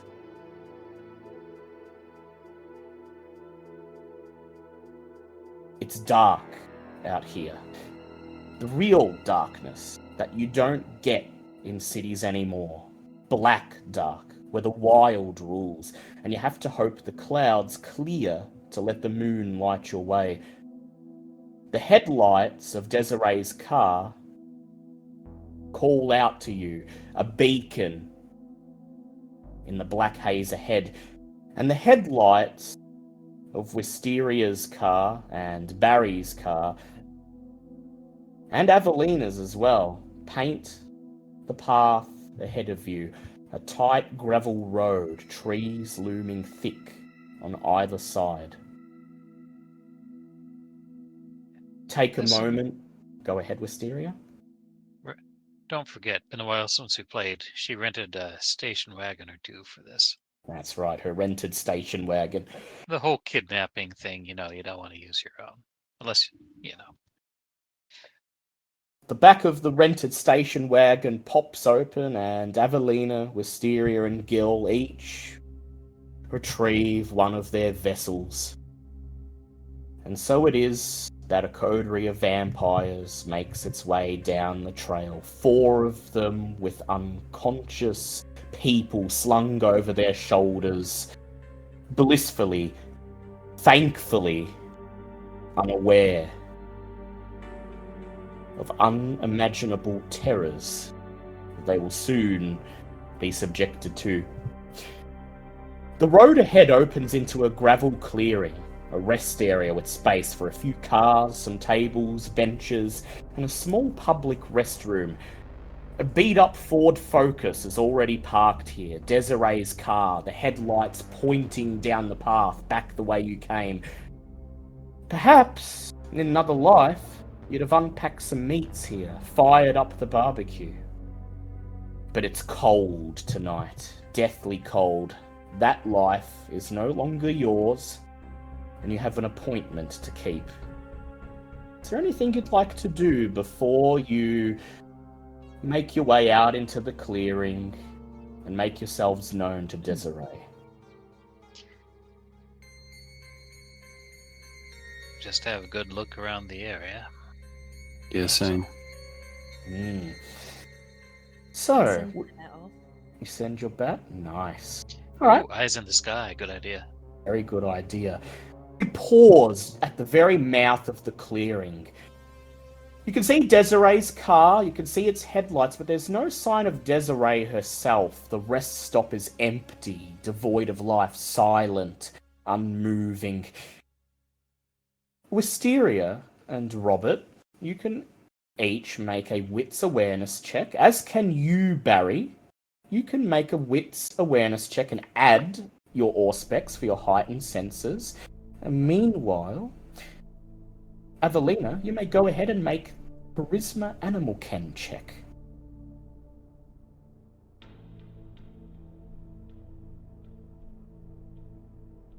Best I got is 2. 2, 2. 2, 2, 2 for the bat, 2 for the ground crew. Sorry, wits awareness. 2 wits awareness. Oh, and Gil, feel free to roll it as well if you're taking a squiz at the area. But if anyone would like yeah. to do anything else, feel free to let me know. For example, there's anything in particular you want to check out? So that was a 7. Ooh, yeah, Oh. definitely. Barry knows the That's what he sorts do. of things that can go bad at a place like this in the middle of the night. This isolated, this far Yeah. from the safety of the city lights. Unfortunately. That was a 3 from Robert. That would make 10 for the ground crew. And Gil, are you just scanning the area like everyone else, or is there something you'd like to do before the coterie makes themselves known to Desiree? No, Gil is completely night blind at the moment. His eyes just have not adjusted to the dark. Very well. Still, 10 successes. Avelina's bat spreads its wings, silently rises through the air, and you watch the black shape flitter around. It's only occasionally visible on the edges of the car's headlights. A few minutes later, Evelina, you hold out your hands, and Lunala perches dutifully on the end of your fingers. You slide him onto your shoulder, look him in the eyes, and through his eyes, witness what he has seen. You see the rest stop from above, through the eyes of the bat, devoid of colour. Instead, sound signatures, pings on a sonar, on a radar, telling you that Desiree is waiting just beyond the tree line at the edge of the rest stop, but she is not the only one there. 3 others. 3 others, silent, waiting, off in the forest, obscured, safe, in the thick overgrowth. But the bat detects them. The bat detects their bodies standing there, detects its high-pitched, shrill cries bouncing off their solid forms, alerting it to the fact that they are waiting. The rest of you, path is narrow, littered with stones and reeds and falling leaves. The rest area itself is empty, save for a most peculiar thing, save for droplets of something red, something that smells fresh and pungent to your vampiric senses, making a trail from Desiree's Ford Focus to the tree line at the edge of the rest stop and the trail beyond. Hey, question, guys. Question. Were we meant to be alone? Was she meant to be alone? I'm sure she had an escort of some sort. Sure, not 3 of them, though, right? 3 seems excessive with us being here. Are they with her? They seem to be a short distance away in the thick of the forest, rather than just beyond the tree line. So they're not together. All right, Oh. Robert. Robert. We should both use obfuscation, I think. One of us accompany the others to Desiree, and one of us go alone to check out the 3 in the tree line. Does that sound acceptable to you? That sounds good, yeah. All right. I'll take the unknowns. Unless... No, you're not silent as death either. I need to learn that trick. No good Banhukim around here. I'll take the ones in the trees. Hey, Dale, how dark is it? Quite dark. It's 3 in the morning, and you're out at some rest stop on the edge of the lake, far from the city. The only source of light is the head beams from the car. my eyes start to glow red. You activate Eyes of the Beast. And as that tiny bit of light cast by the headlights is taken and magnified, as Avelina's eyes twist and warp and end up narrow and reptilian, you can see Wisteria, you can see Desiree herself crouched just beyond the tree line. She seems to be crouched over a long, thin slab of stone, but there doesn't seem to be anyone with her. All right. Barry and Invisible Robert and Gil and Aveline, go ahead and take the vessels up to her. I'll go scout out the folks in the tree line. I'll silence my phone and I will text you when I find something. Yes. And she'll use them getting out of the car as cover to invisibly get out herself. Wisteria, do you have Silence of Death? Sure don't. You don't. You only have Unseen Passage. So I'd like you to go ahead and roll me a Dexterity plus Stealth check, and you may add your Obfuscate to that as extra dice. We're going to throw in a boost to Dexterity and get hungrier for it anyway. This is not something to fuck around with. Dexterity, Stealth, this isn't a break-in, and Obfuscate. Also Ghost in the Machine if it matters. The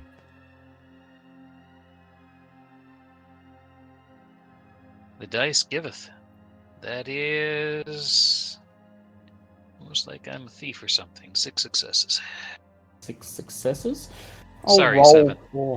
I'll roll for the parties currently hidden within the trees, and that will be 4 successes. There you go. How many did you get again, Wisteria? 7. 7 to 4. Wisteria disappears. The only sign that she's even there, the sound of crunching twigs underfoot.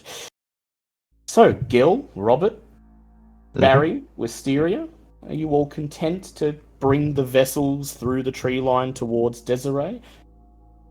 Yeah. Yeah, Gil will get underneath one of them and lift him up and start carrying. Yeah. And Robert, will you be obfuscating yourself? Bearing in mind that if you wish to remain unseen, someone else will have to carry 2 victims, and that might impede them if they need their hands for something.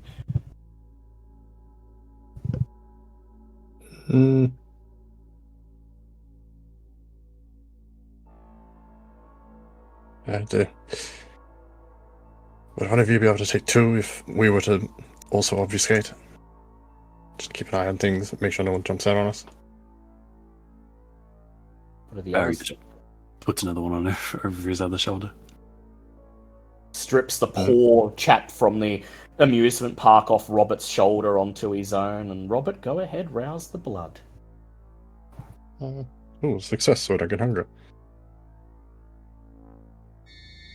I'd like you. Do you have Silence of Death? No. You I do need not. Cloak of Shadows for reasons. Ah, yes. So go ahead. Well, you have Cloak of Shadows, so you can either stand where you are and be guaranteed I was to not using be Unseen seen. Passage, but yeah. Ah, yep. So go ahead. Yeah. Roll me a Dex plus Stealth plus Obfuscate.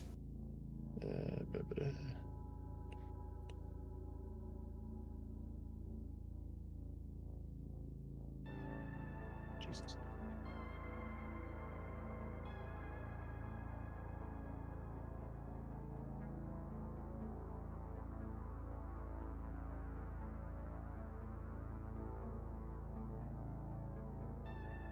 Not sure that.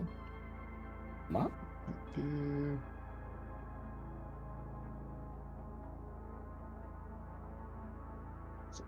That'll be a critical 6.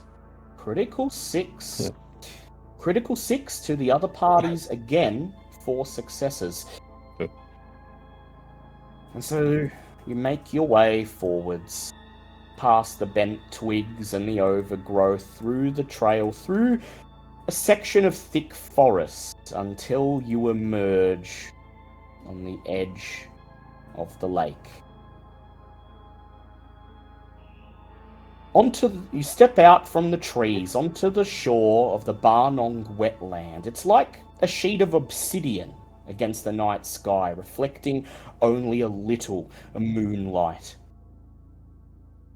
Desiree is there, as promised, on a large stone slate, you think, a couple of meters from the lake's shoreline. She's drawn a four-pointed star and a series of arcane symbols in her own blood. She sees you arrive. Well, she sees three of you arrive. Smiling, she outstretches her arms, presenting the ritual site to you as if you just solved the phrase in Wheel of Fortune. And I'll be putting a picture of it in Owlbear so you can see what the slab looks like.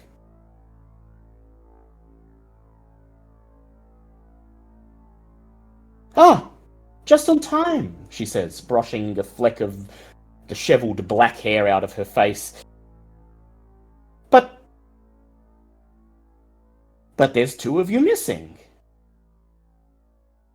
There wasn't trouble during the procurement, was there? Her face instantly twists in a look of panic. No, you can relax. Everything's fine. They're coming. Ah! Oh, I see, she says. You came separately, and yet... 1, 2... She quickly counts the unconscious bodies that you're now lowering down onto the ground in front of the slab. 1, 2, 3, 4. One for each of the resonances, I take it? Yeah. That'll be it. Spends a moment inspecting them, pushing her face close to theirs, running her fingers along their necks, trying to find a pulse. And unmolested too, by the looks of it. Well, I'm impressed. The Baron said you could get things done, and, well, most people, when you task them with procurement, they can't resist taking a bite or two for themselves. Well, this is very good. It means we've got a lot to work with, she says, and her eyes are instantly gleaming, sparkling in the moonlight. The look of panic forgotten, replaced with a beaming smile. So, here's what's going to happen, she says. I've got the circle already drawn out. I've used some blood from my private reserves. She gestures towards the shore of the lake, and there you can see the unmistakable form of a dead body slumped over, face down in the water, its skin pale, its body devoid of blood. Resonance didn't matter for this one, of course, only that I could lay down the framework so that the ritual has something to bind to.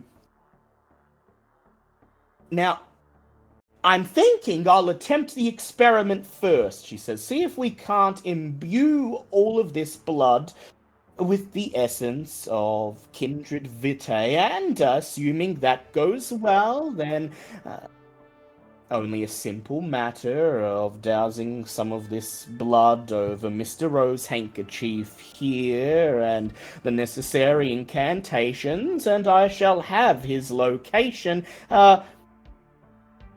not exact, mind you, but down to a city block, sure. Sound good? Any questions?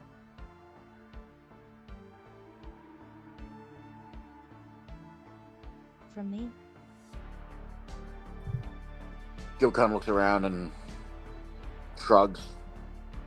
This is all freaking Spanish to me, mate. Like, I got nothing. Then I'll spare you the details of explaining exactly how the ritual will work. For now, I'll just ask that you stand here and you watch because, well, I'll be spilling a fair bit of blood, and while you've done a good job at securing the vessels, there's always a chance that, you know how these things go. They squirm, they try to crawl away, you know. Going to need someone to drag them back so that the work can continue, and, well, on the off chance that someone in the cam figures out what it is we're doing and happens to get to the right spot here at the right time now, well, your job is to make sure that they don't make off with our precious little experiment, or myself, I shall add. Desiree lays each of the victims' hands above their heads, so that they lay within the confines of the four-pointed star. With a look of excitement on her face, she glances up at the sky to check the stars, double checks a silver wristwatch, and then produces a small, sharp, wickedly curved knife from somewhere within her cardigan. Quickly, she kneels over each of the four bodies and slits the tips of each of their forefingers and watches as the blood oozes onto the stone. It crackles like an egg on a frying pan where it touches the blood-drawn sigils on the slab. Desiree stands back, looks once more to the heavens, and now closes her eyes, her mouth moving in rapid whispers as she chants. Does anyone have any dots in occult? I know none of you have blood sorcery, but does anyone have any dots in occult?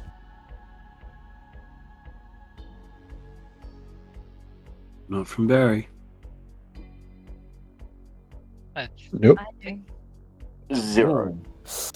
Mysteria Evelina. is as magical as dirt. I have Evelina, would you like to go ahead and roll me your intelligence plus occult? Because you're familiar enough with the concept of magic rituals that you might be able to glean some information and figure out whether this is on track to work or not. 3 successes. 3 successes. So, I'll ask you a question, Wisteria. What are you more interested in? The sigil that's drawn on the slab, or the chanting that even now Desiree whispers? Also, you keep calling her Wisteria. Sorry, I mean Desiree, yes. Yes. This always happens. Evelina. Yeah, Evelina. Alright. What are you more interested in? What were the options again? I heard a different name. My Yeah, brain just sorry. went, So- "Bye." The slab on the sigils on the stone slab, or the chanting? The sigils. As Desiree chants, you kneel down and gaze upon the sigils, the strange archaic writings around the edge of the circle, the four-pointed star, all of it drawn in fresh blood. And to your eye, it looks like an authentic blood magic ritual, although the particular layout is unfamiliar. How many dots in occult have you got, Evelina? 3. I'd say with 3 dots in occult, one thing you notice is, although you're unfamiliar with blood magic, you notice that several of the runes, the symbols, don't appear to be complete. She's written them in blood, and there are several points where the blood has simply ceased to flow, leaving small gaps, no more than a couple millimeters each, that if this was a traditional magic circle, you think might have a chance of weakening the charms or breaking the circuits.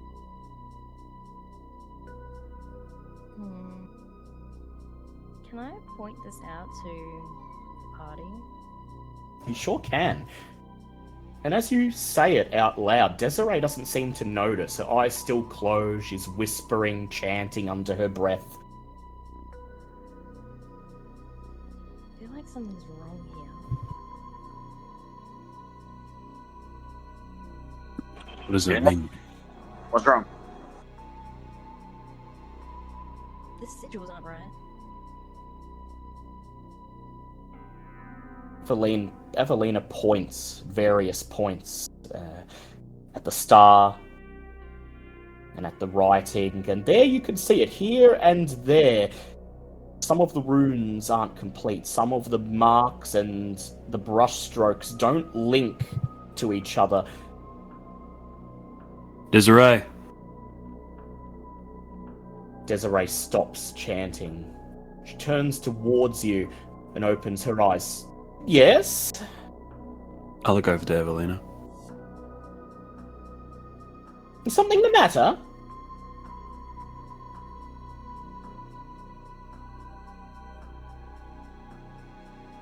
Evelina said the sigils aren't right. Not right? She raises an eyebrow. Evelina, I wasn't aware you were educated in the methods and processes of blood magic. Certainly, the pyramid would be very interested to discover that piece of information. She closes her eyes again and opens her mouth to continue chanting. Do you cut her off, Evelina? She opens her eyes, and this time she looks rather annoyed. Yes? Why are the sigils broken? Broken, she says. She kneels down, examines the slab. The look on her face tells you she's not expecting to find anything, that she's sure of her work, but sure enough she sees it here and there, places where the blood hasn't quite dripped the way she meant for it to. Good eye, she says, in spite of herself. Well, you know, limited amounts of blood to work with. I made sure the star was there and all of the most important moving parts. It You should have a work whole fine. body. You have whole bodies of blood. None of it's been drunk. What do you mean limited? Well, everybody eventually runs out of blood, do they not? Logically, how many liters of blood is in a human body? Certainly much more than it would require to paint this sigil on the slab. Oh, you have enough blood to do the entire lot. We don't want things going wrong unless you're planning for them to go wrong. Go ahead and make me a charisma plus persuade check, please, Evelina. Nice.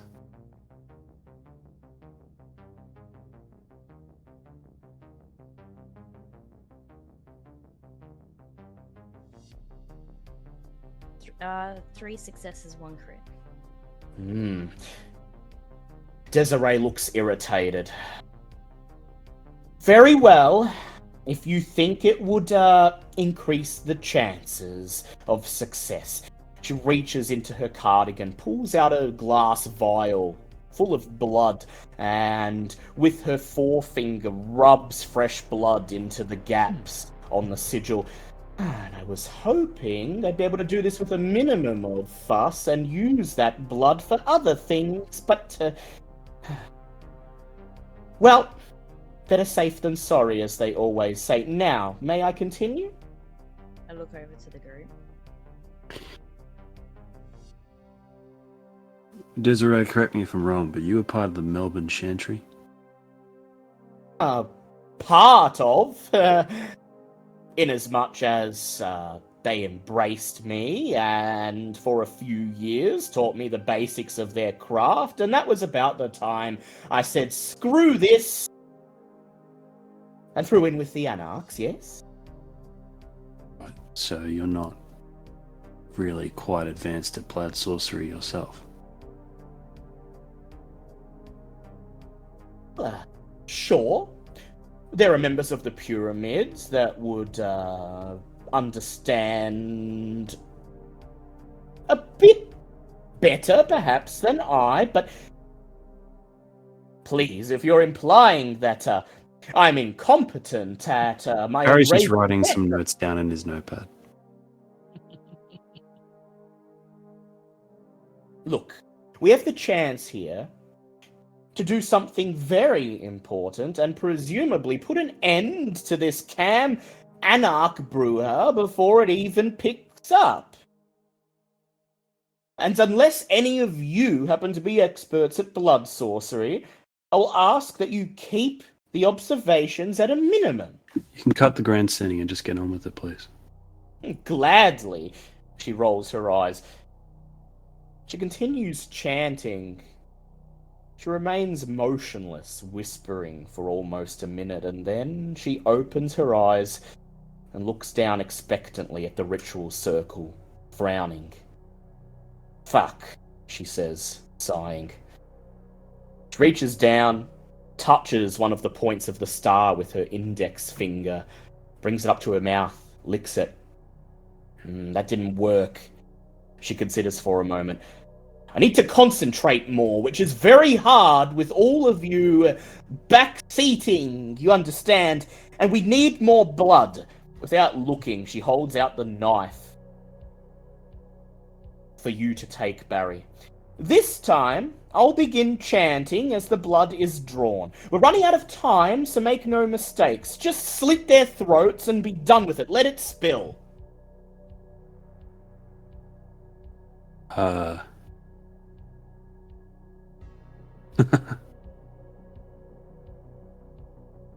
Getting squeamish, are you? She says. Oh, I should have just stare at that. Otherwise, somebody else may take up your duties. Gil, perhaps? Gil like raises his hands and just. Barry's got the knife. Hold on. What do we need to kill them for? Because it's quite clear, as Avelina has pointed out, she says, obviously irritated, that we do not have enough blood. There needs to be a good bit of magical power behind this ritual, and if the transmutation is to work, then we're going to need every drop of blood those mortals possess. So, when I begin to chant, you slit their throats, let it run over the sigil, and, well, I'm almost certain that'll be what we need. Thought we already had enough blood to complete the circle. As did I, but as you saw, this blood is still very much mortal. What is she up to? Up to something. I want to do an insight check. So, Go ahead. It's like both of you go ahead, make wits insight checks. Am I allowed to add specs, or is that... You may. And you may, yes, for heightened senses. And also, Robert, you're currently invisible, so I'd like you to go and make me a wits plus investigate check. Also, have I moved up on the three in the woods while this is going Yep. on? They're a fair Awesome. distance away, so we'll get to you very soon. No worries. 4 successes on the insight check. 4 2 successes. success, 1 crit. 2 success, 1 crit. And Robert, how'd you go? Wits investigation, you said, yeah? Yep.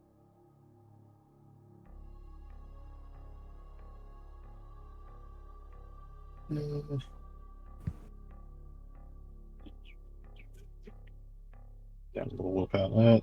It's 2 successes. 2 successes.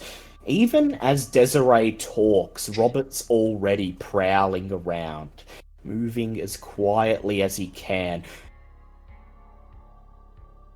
Occasionally you hear the sound of a breaking twig, or a warping branch, or a tree leaf being crunched underfoot, but Desiree's so caught up in her indignation she doesn't even seem to notice.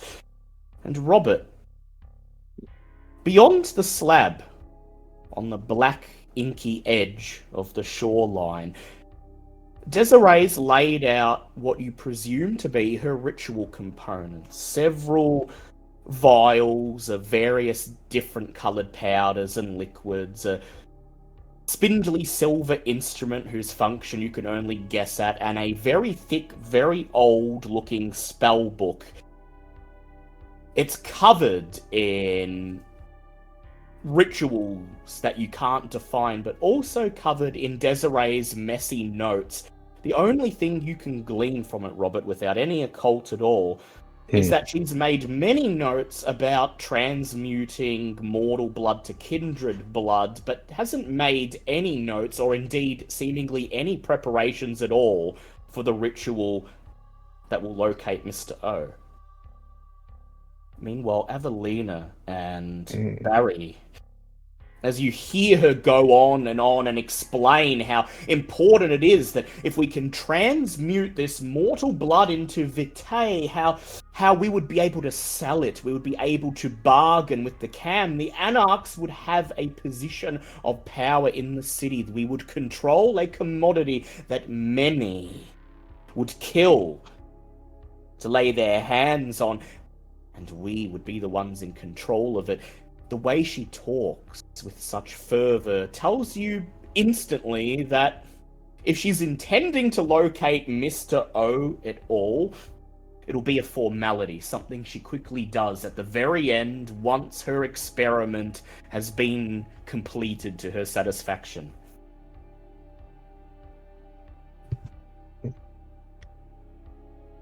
Would taking a photo on my phone, will that break obfuscate, or? I would say it doesn't. Yeah. You're not touching anyone. Yeah, as was that. Yeah, Robert finding these notes and that he'll just, obviously not wanting to break obfuscate, yeah, just like takes a few photos in the notes and then just sends those through to everyone's phone. Barry and Gil, your phones vibrate. You peer down and see an image on the screen sent by Robert. The spellbook, the notes, no hint at all that she's even prepared the ritual to find Mr. O. All right, Barry, says Desiree. Now, I'm going to begin on the count of 3. Start with that one there. She points at the sleeping woman. Her throat, cut. Then move on to the next one, cut. Let the blood pool in the middle. Got it?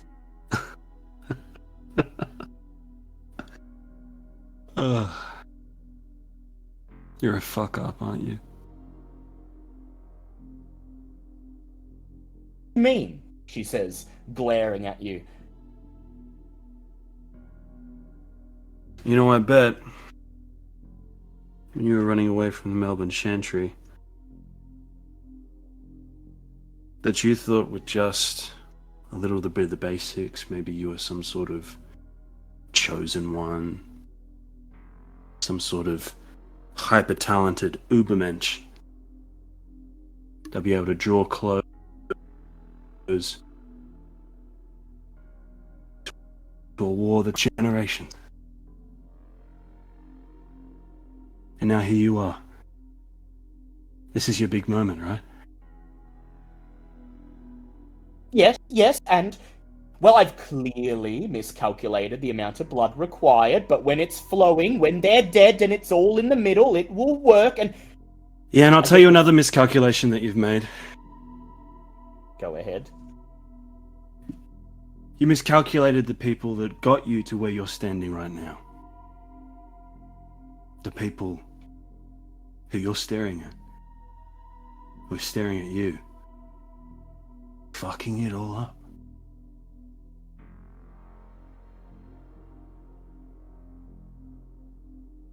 You know what, Desiree? Oh.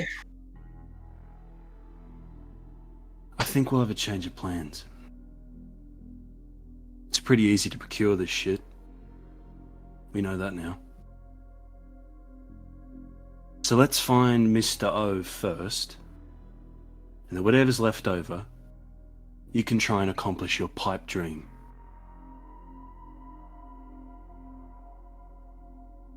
Glares back at you. Her gaze passes over Wisteria and Gil. And I suppose this is how you both feel as well? Yep. And I shall be registering my displeasure with the Baron. He said that you would get things done and you wouldn't ask questions. Oh, feel free. We'll make sure to make our displeasure known of your inexperience. And where are Wisteria and Robert? She says. Right now, I don't think that's any of your concern. I think right now the thing you should be concerned about is getting our ritual done as fast as fucking possible. Shrugs. She reaches with disdain into the folds of her cardigan, pulls out Mr. O's handkerchief. bright yellow with a single golden unk engraved in the center. She drops it onto the slab, slashes her wrist with another little knife, sprinkles drops of her own blood over the handkerchief, and begins to chant, her voice sharp and quick. The handkerchief begins to glow a pale blue color, and she smiles. See, she says. You had nothing to worry about. And then she continues chanting. And then, Wisteria. Wisteria, I'd like you, hidden, obfuscator, to go ahead and make me a wits plus awareness roll.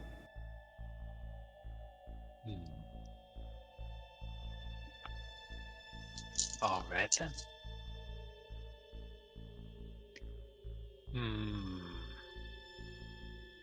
We're going to willpower this. 3 successes. 3 successes. You're creeping through the thick forest, ducking under branches, stepping carefully over fallen leaves and twigs, determined to find whoever's waiting. Evelina said there were 3. The bat detected 3, but you only see 2. Wisteria. If there's a third, he's either gone or invisible. But the 2 you see have a look about them that tells you instantly that they mean trouble. The first is a man, a slender, tall man, with long, black, immaculately styled hair, piercing blue eyes. He's wearing a stylish red leather jacket and jeans, and you can see the world's largest revolver jutting out from under the brim of his jacket. The white pallor of his skin instantly tells you that he's kindred, and he's just standing silently, watching, staring in the direction where you know Desiree and the coterie to be. There's someone else standing a few feet behind him, absent-mindedly staring through, up at the tree branches, up into the night sky, an impatient look on his face. This person is not kindred. You can tell that right away, and I'm going to put a picture of them up in Owlbear Rodeo for you. Anyone got the link for that, by the way? I'll drop it in for you. Right here. Sure. The second man is shorter, stockier, well-built. He's bald. He has the look of a skinhead, a neo-Nazi. He's wearing tight jeans and a leather biker's jacket. And around his neck, he wears a most bizarre talisman. 3 golden snakes eating each other, forming the shape of a triangle. As he absent-mindedly gazes around the area, his right hand glows with what appear to be embers of flame dancing between his fingertips. Oh, that's agitative. She doesn't like that one bit. He looks over at the man, the immaculately dressed man, and he says, "Come on. She's already started. Let's make a move." No, wait a second, says well-dressed man. There are only 3 of them. There are 2 more. We need to wait for them to all be assembled, and then you'll have her. I don't give a shit. I don't give a shit about your little vampire politics, says the neo-Nazi. I'm here to get a traitor. I'm here to bring justice to somebody who did my order a grievous harm. So either the vampires you're looking for materialize within the next 5 minutes, or there'll be no alliance, and I shall take what I'm looking for back to the Order and get what's coming to me.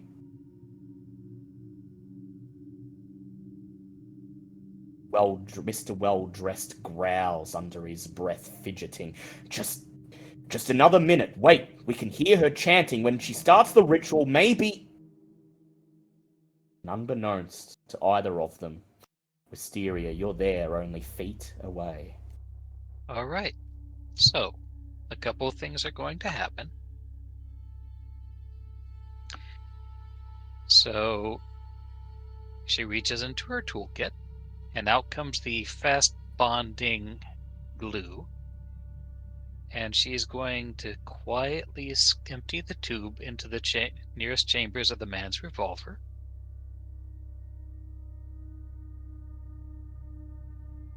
Okay. For that, I'm going to have to ask for a Dex larceny check, and you may add... I posted that. You may add your obfuscate, because you are invisible. Then we're going to do something sneaky to mage guy if this works. I'm assuming magical guy, because mortals don't usually pack fire. Wisteria has no idea that there are mages, but... You know, he might be a wizard, Harry. Who knows? Okay. So this is a larceny thing, yes? Yes. Sure is. Dex plus larceny plus obfuscate. Alright. Fortunately, she's really good at this. Usually, I shouldn't say it before I do this. Blue coming in first. We're going to use a second willpower to roll out of the bestial success. Probably very wise. Alright. We are looking at a total of 6 successes. 6 successes? 6 successes to his 3 successes.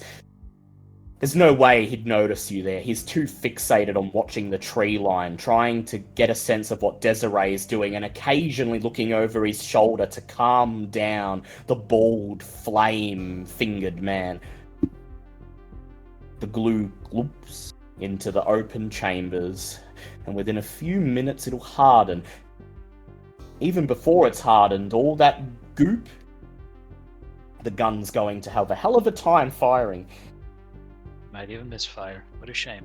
The second thing we're going to do is move around and place the small bar of thermite into Fiery Man's pocket. And put the little cell phone activator next to it. Go ahead and make me another Dex larceny check, adding your obfuscate.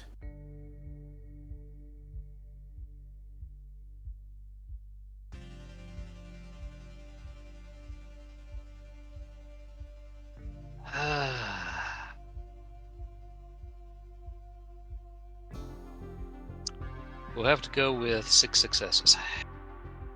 6 Get lower successes? willpower. 6 successes. You swear as you creep towards the man that you shoulder check somebody hidden in the tree line, but when you look to your left, there's nobody. Continue on and slide the explosive into the man's pocket.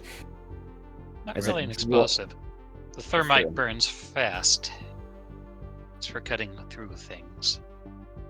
The little strip slides into his pocket, and as if he can feel its weight, as insubstantial as it is, his eyes narrow, but he doesn't look around, doesn't look in your direction.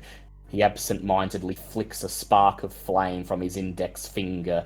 It hits the ground and fizzles away in a pile of wet leaves.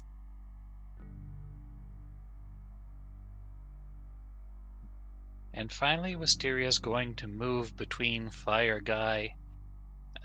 with cover in the way, move between Fire Guy and his targets. In a place where she can lock eyes with them when the time comes. No roll required for that. That's You all. interpose yourself between him and the clearing, the lake's edge where you know Desiree and your friends are.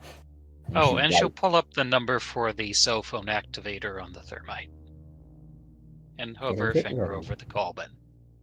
And then She waits. Waits to see what will happen next. Back at the slab, the handkerchief is now levitating above the circle, a bright blue light emanating from its edges, engulfing the slab and Desiree and Avelina, Robert, Gil, and Barry in a bright haze. Barry, Desiree flashes you a smug smile as she snatches the floating handkerchief out of the air, and the lights instantly die. See? Nothing to worry about. I know exactly where he is. Now, the knife. The ready, please. Location. Must we do this? You know I'm not going to stiff you, she says. Honestly, no, I'm not sure. Head. And There's no note of the ritual to get to find Mr. O's location, so put yourself in my position. Go ahead and make me a charisma and either persuade or intimidate check, please, Barry. It.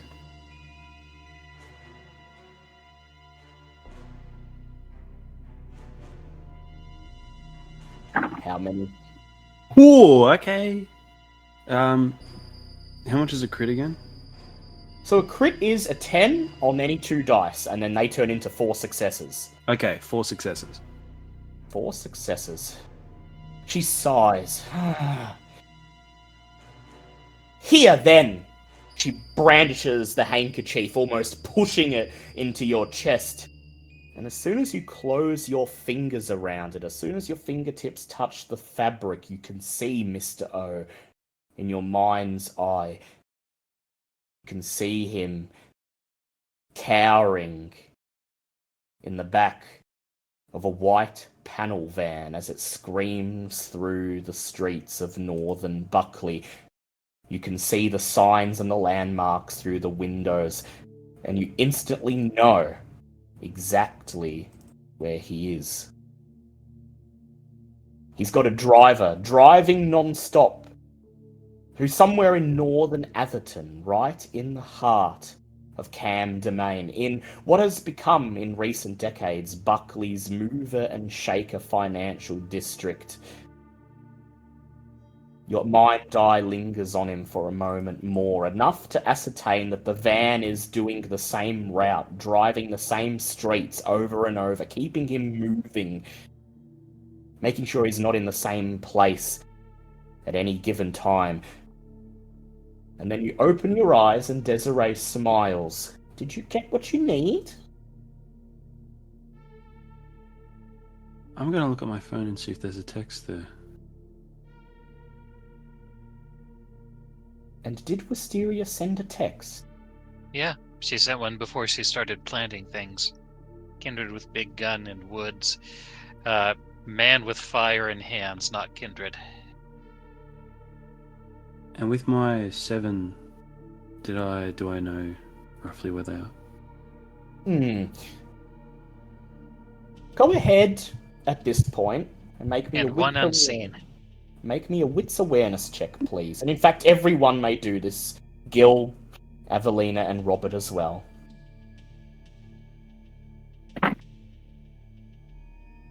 Just 3 successes.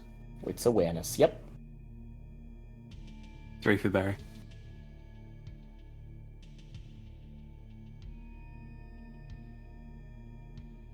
How many for Gil and Robert?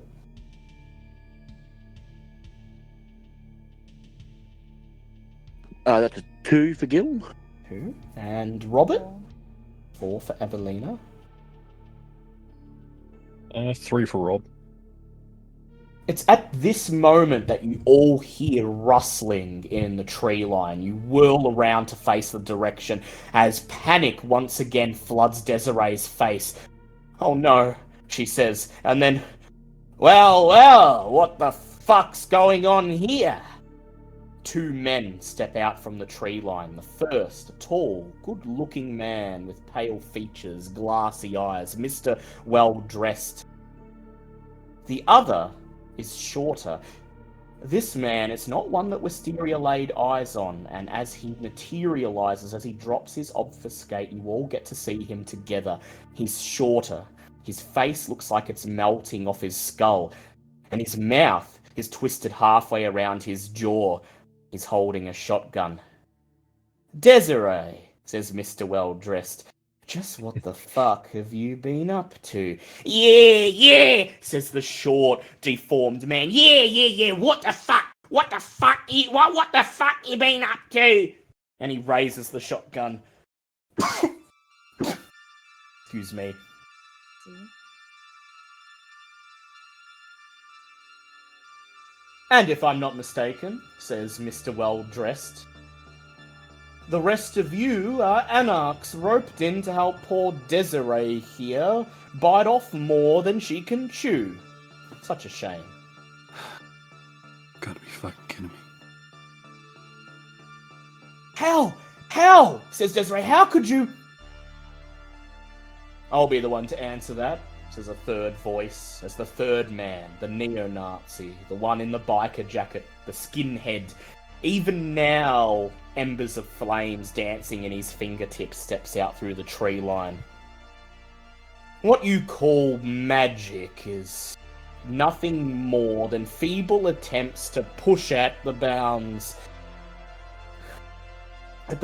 of consensus, and those of us who truly understand how magic works need only look in the right places and follow it directly to the source. Every word he speaks is bored, yet somehow patronizing at the same time. So you see, says Mr. Well-dressed, we've come to an impasse, but don't worry. There need not be any trouble. Yeah, says the deformed Nosferatu, still leveling his shotgun. No trouble, no fucking trouble. You see, Desiree here has been on the run from the cam for quite some time, and as it turns out, there are others in Buckley who wish, for their own reasons, to have her returned to the pyramid. The bald man nods. So, let us make a deal. Let us take Desiree. Do not resist. And there need not be trouble. We'll simply take her, and you'll not hear from us again. In fact, I'll make it known to the prince and to the seneschal that you helped us and did not resist. And Seneschal Black is nothing if not appreciative of those who help him. You would be owed a boon by the cam, and that would put you in a very peculiar situation indeed for anarchs, would it not? You work for Black? I work for the Seneschal, he says, as every member of the Camarilla of every faithful would. I'm doing my bit for the cause, just like you are. Barry's gonna very quickly glance at the rest of the coterie. Engage what the feeling is here. What does Gil think? Well, Gil can kind of see that they've been screwed around a little bit, and this woman has no idea what she's doing. And Gil's experienced that kind of thing in his mortal life, I'm sure, where someone's barked more than they can bite. And he's kind of... He looks to Barry and is like, I think we should hang around to dry. This has got nothing to do with us. And Evelina, what do you think?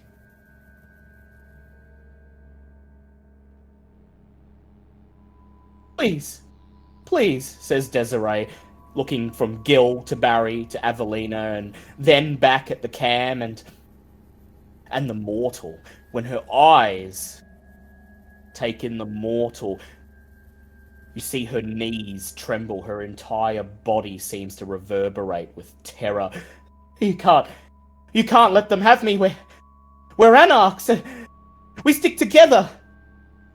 A fair go for every kindred in Buckley, like the Baron says, right?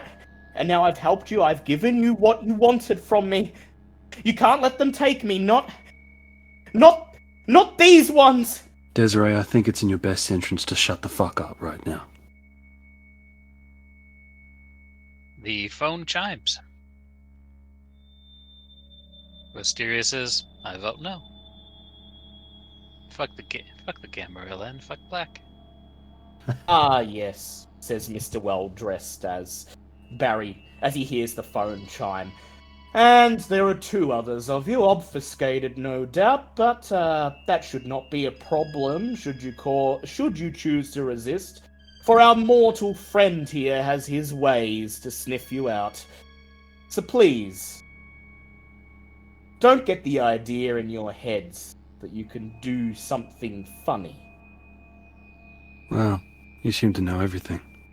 I take one last glance at Evelina. What does Evelina say? And you're muted, Britt, by the way.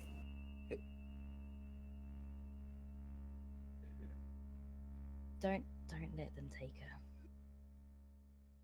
her. Barry? Oh. Barry begins to crack that same genuine smile that he had with Fern. And he turns back to the well-dressed man. And he says, since you know everything, then you know that working for the cam, working for Black,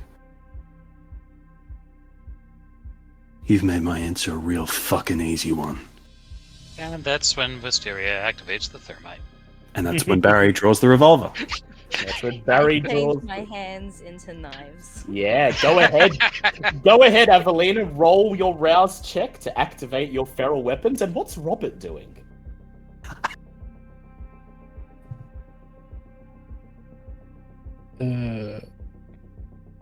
Like he's basically just waiting to get in position for if something like this happened. He's gonna try it. He doesn't. Oh, nos. Yeah, that Nos. guy's makes him embarrassed to be a Nosferatu, so he wants to try and disarm him. Creep up on him, pin him down. Take the shot. Sure. Yeah, like at least get the shotgun off him.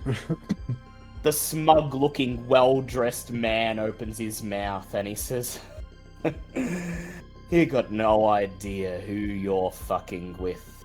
I take a shot. Bang! Several guns go off and there's another crack as the little detonator activates and the strip of thermite in the mage's pocket begins to burn, and then several voices scream as all hell breaks loose.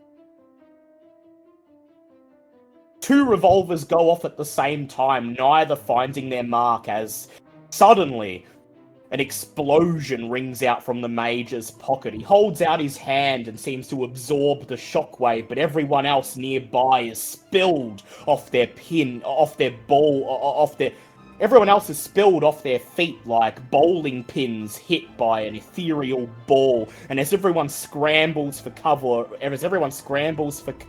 there is movement all around you, the sounds of rustling leaves, snapping branches, and well-dressed man calls out, "You're fucking with Sheriff Richard Galbraith!"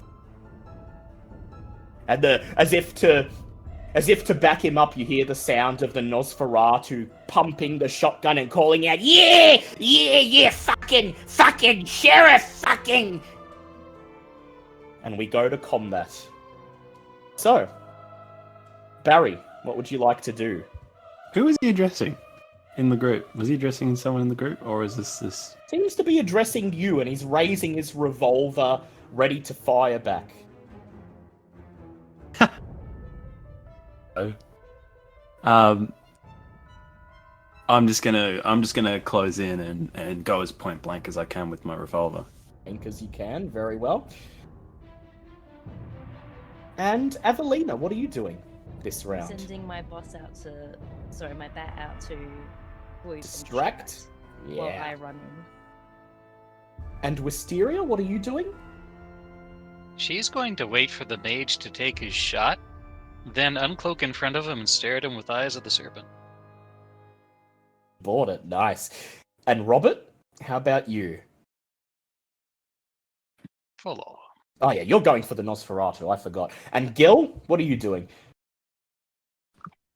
There's a mortal. He's going to go for him because he knows he can wreck this guy easily. All right, let's go with Barry first. So Barry, you're going to close the difference and go point blank. So I'd like you to make a strength or dexterity plus athletics for me. No worries. 4 successes. 4 successes. Very nice indeed. You're closing on him, and you think he shouldn't be much of a match, but then, with blinding speed, he raises his revolver and takes aim. For him, time has slowed to a crawl, and then bang, bang, bang, bang, bang! He evacuates all 6 chambers of the revolver before you're even able to close on him using his unerring aim. However,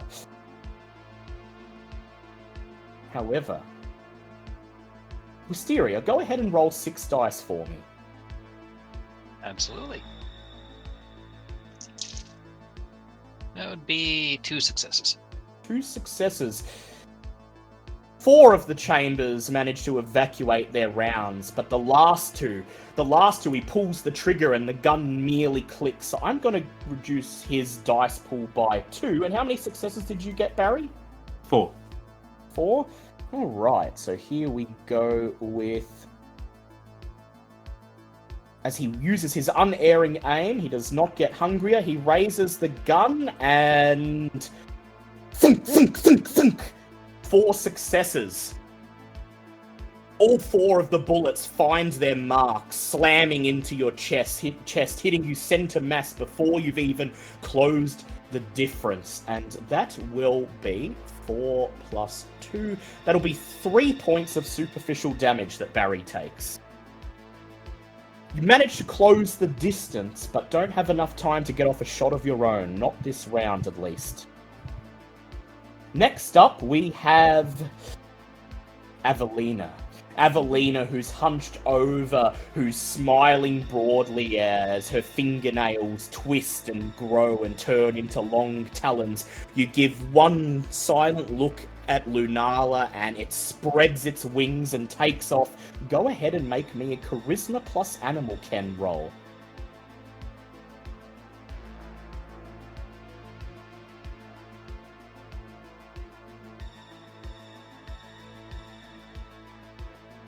One success. 1 success. The bat takes to the air, but then there's another gunshot. Desiree screams as she dives behind a tree, and the bat lets out a high-pitched squeal as he darts for safety in the branches of one of the overhanging trees. And then, Gil, you're up. You lock eyes with the neo-Nazi and he smiles, one hand on the Order of Hermes medallion, the other hand thrust out, a small fireball growing bigger as you lurch towards him. What's your plan for him, Gil? As per usual, Gil is not planning anything much at all other than to rouse for prowess and go for the throat.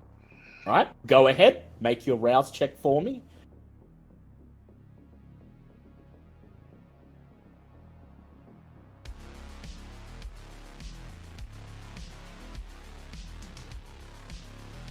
And do you get hungrier? Indeed, he does. Ooh, you feel the beast roaring. Oh, this is good. Time to spill some blood. And you charge towards him. You still have to close the distance, so go ahead and make me a Dex Athletics check, please.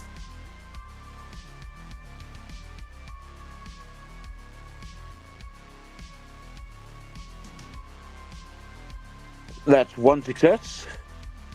One success. Alright, let me see what's going on here. I have a couple of things I need to roll, because of course if you haven't figured it out yet, this is no normal mortal. So we are working with a dice pool of 5, so dice pool, alright, so dice pool of 10 for him that he's currently working with. That is 4 successes. Gil, as you charge towards him, you've barely even made a single step forwards before he glares at you. His eyes flash red, and he snaps his finger, and suddenly the ball of flame that was dancing through his knuckles is burning through your t-shirt, singeing your right shoulder. You take 3 points of aggravated damage as the flames begin to spread down your right arm, and I'd like you to go ahead and make a willpower plus a resolve plus willpower plus a third of your humanity roll for me, please, to see if you get a terror frenzy going.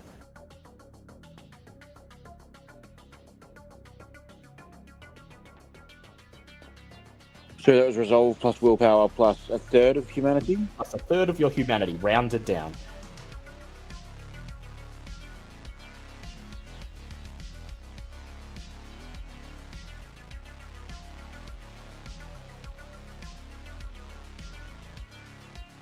Is it taking hunger into account? Nah, it's a terror No. frenzy. Nah, this is a frenzy roll, so no hunger. That's 2 successes. 2 successes. Gil, you feel your skin burning, squirming, grinded away to dust. You, with a great roar, wrench your t-shirt off, toss it to the side, and stamp on the flames before your beast hijacks your senses, and you find yourself without any influence under your own control, turning and sprinting back towards the trail, back towards the rest area, letting out an animalistic cry. Oh, that's Run, bad. run, run! Screams the beast in your mind. Run or burn or die! And the mage simply smiles. And Wisteria. He's made his move, though. Oh. As she materializes, all eyes drawn to her, all full active, as her eyes turns gold and slit-colored. Sorry, slitted and gold-colored words. We're going to see if we can land this. Go ahead, roll me a charisma plus presence, and he'll contest it with his wits plus composure. He's been pretty composed, so we'll go ahead and boost to see if we can get yes. A little more.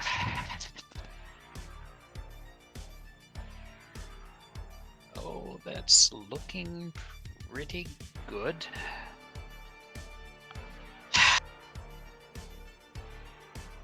We'll go down another willpower to make it better, though. 8 successes. 8 successes?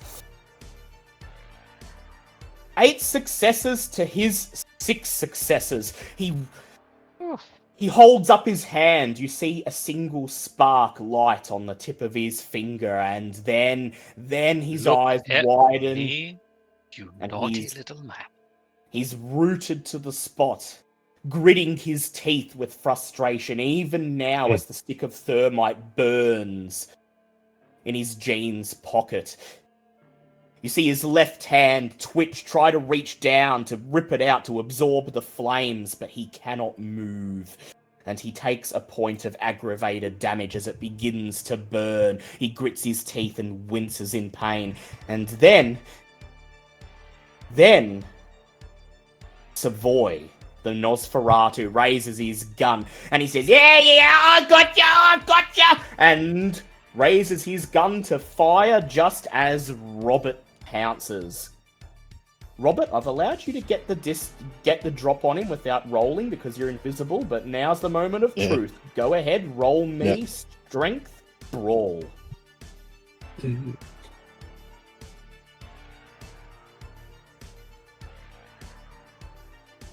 I'm still pretty low on blood, so I'm just gonna boost strength first. Oh, success, I don't get hungry. Yeah, I'm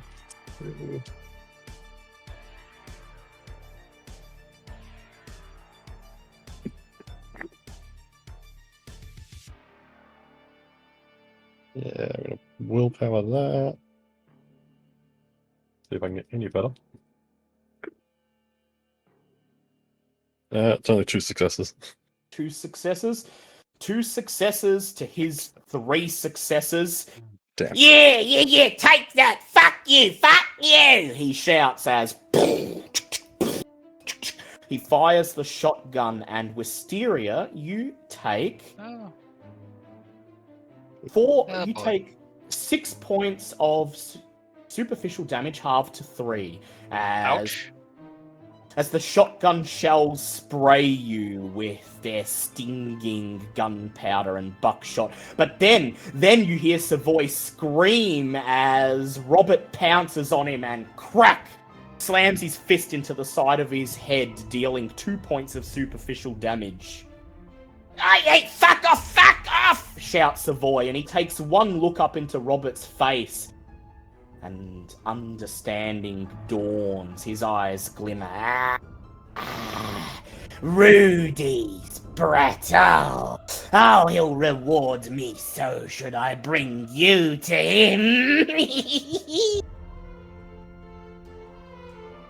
And then we move to the next round. Barry, you're up. What would you like to do? You're reeling from the 3 bullets you've just taken, but you've closed the distance.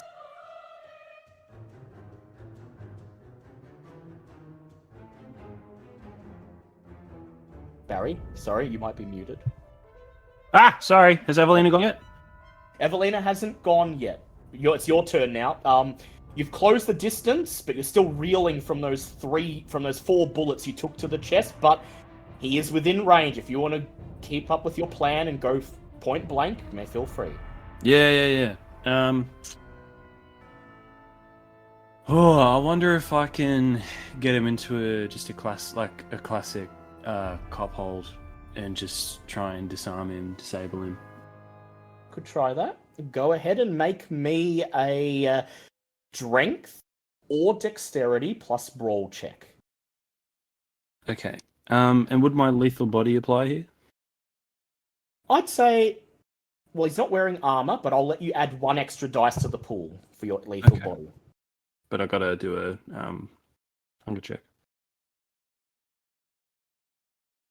Success on the hunger check.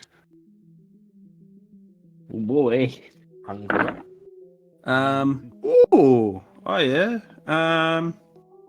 Let's go with a 7 successes with 1 crit. 7 successes. He whirls around, once again rousing his blood to go for an unerring aim. Moving as a blur within the span of a second, he slides more rounds into the chamber, slides it in and fires. Bang, bang, but it's only 2 successes this time. He will willpower that, however. How many successes did you get, Barry? 7. 7. The max he can achieve is 4 successes, and once again he fires off all 4 rounds in quick succession. You duck as the bullets whiz over your shoulder, grab him, pull him down to the ground and pin him, wrenching the revolver out of his fingers, and as he hisses and struggles, tossing it away through the tree line. You have him at your mercy, Barry. What would you like to do?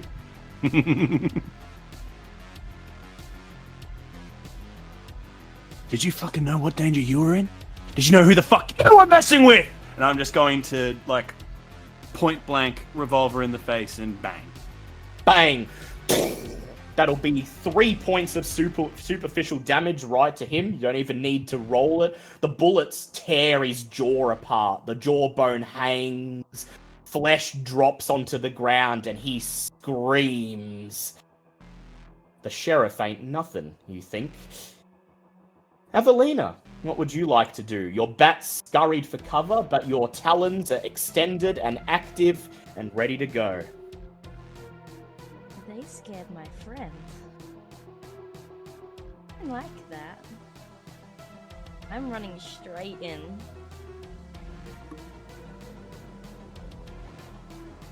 And who are you going for? You currently Everyone have... is closest to me. Well, I'd say the Nosferatu Savoy is closest. However, the mage is currently frozen to the spot by Wisteria, and the other vampire, the Mr. Well-Dressed, is pinned to the ground, squirming and screaming under Barry. So, do you want to charge to the Nos and help Robert with that, or do you want to help Wisteria with the mage? I will help. I'll get the Nos. Oh boy. Yeah, you fucking red fox will give me fucking something to eat if I bring you in, Shouts Savoy, trying to get a bead on Robert, who's got his arms around him, trying to pull him out of the way. And he doesn't see. He's in no way prepared for Evelina, who comes charging up and her talon flashes in the moonlight. Evelina, go ahead and make me a strength brawl check, please. 3 successes, 1 crit. 3 successes, 1 crit. Would you like to willpower that? Yes. Probably a good idea. Go ahead.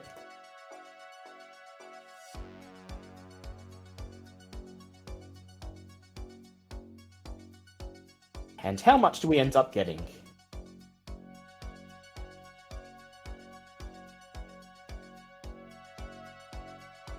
Evelina, how many successes after the willpower? 4 successes, 1 crit. 4 successes, 1 crit.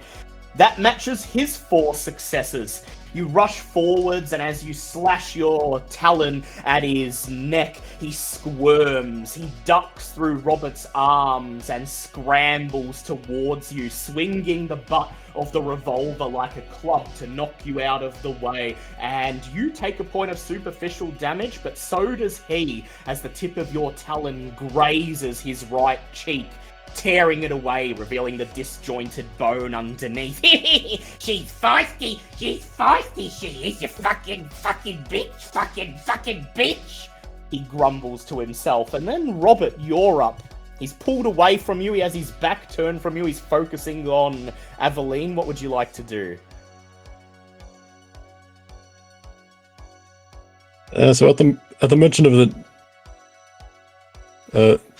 of like, oh, Rudy's brat, and it just sort of like looks to whoever's around, just we need him alive. He might know things. And then in saying that, he's going to pull out his pistol and try and fire into his back.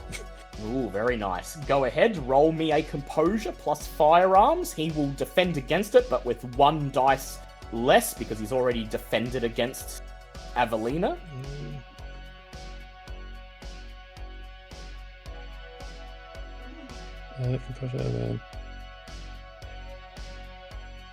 Straight dex for him, it seems. Yeah.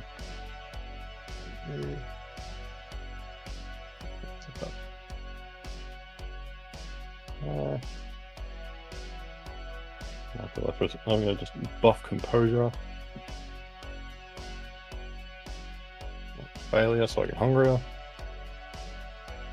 good. Well, it still only brings it up to 2. 2 successes altogether? No, hunger, brings it up to 2 hunger, yeah. Hunger, yeah. That's good. This hunger will carry over to the next story, because the next story takes place the very next night after this one. That's about as good as I can do. That'll be 3 successes. 3 successes? You're in luck. Total failure from him. No. even after he willpowered it, he went from 1 success to total failure from his willpower reroll. Yes. And he doesn't even hear you cock the gun. He's laughing, wrestling with Evelina. Hey, pretty bitch, I'll wreck your face, I will, my pretty, fuck, And then, How bang! would you simply shut up? Bang! Robert's gun rings out through the clearing and the bullet finds its home right at the base of Savoy's neck. How many successes was that, Robert? 3. 3 plus 2. He takes 3 points of superficial damage and drops to the ground, gasping for pain. And then, Wisteria, what would you like to do? I'm going to keep staring at him, and she's going to sweetly say, Desiree, dear, you should probably kill him before this wears off. Quickly. You're keeping him held. You see Desiree yes. poking her forehead out from behind a gnarled-looking tree. Her whole face is white, her eyes are wide with panic. Are you crazy? She calls. I'm not going anywhere near him! Then why should I save you from him if you won't fight for yourself? Are you an anarch or you're a cosplayer? Go ahead, Wisteria. Make me a charisma plus leadership or Actually, I have a point intimidate. with that. Let's fucking go. And I did boost charisma, and I've got all going.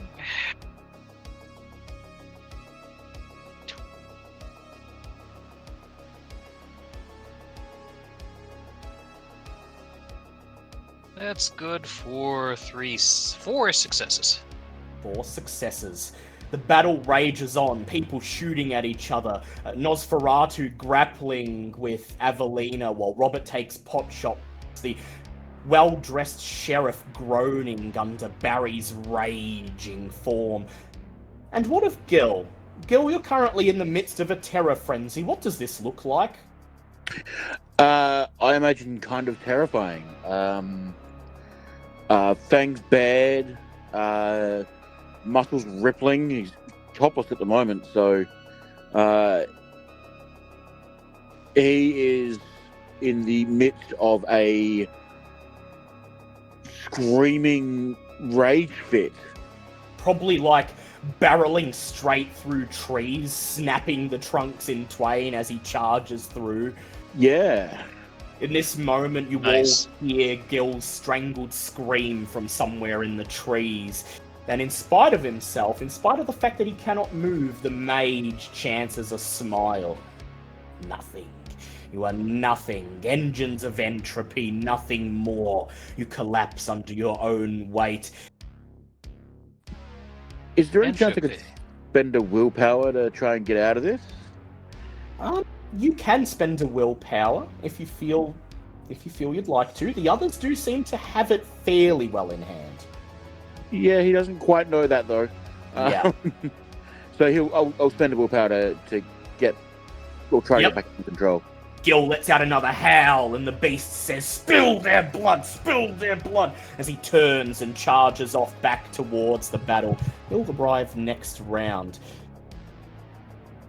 Desiree screws up her face in concentration, and as the mage's body begins to vibrate, as he grits his teeth and fights with all his willpower to extract himself from the eyes of the serpent, Desiree steps out. She looks him in the eyes, and she says, I know real magic. If this isn't real, then this shouldn't hurt, should it? Let's see your precious consensus deal with this. And she spits at him much in the way someone would spit in disgust at a squirming insect. But she spits blood, and the blood lands on his right cheek, and as it does, you hear a sizzling sound as his skin begins to twist and burn as Desiree's acidic blood eats through it. He opens his mouth and screams. Wisteria, I'd like you to repeat your Eyes of the Serpent check, please. With pleasure and hope. 4, 4. That's charisma plus presence, right? Okay. Charisma plus presence.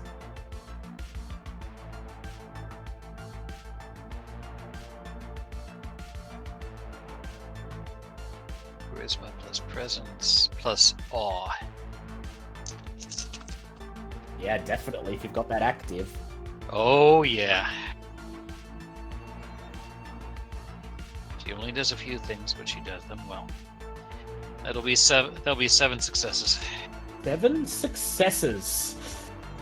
Alright, he's rolling. He's rolling, and as a mage, he has the ability to spend willpower and convert them into instant successes. So he's going to spend 3 of the 4 willpower points he has to add 3 instant successes to his pool. Go big or go home. Leaving him with 9 successes altogether. He squirms, and finally his body moves. He glares at Desiree.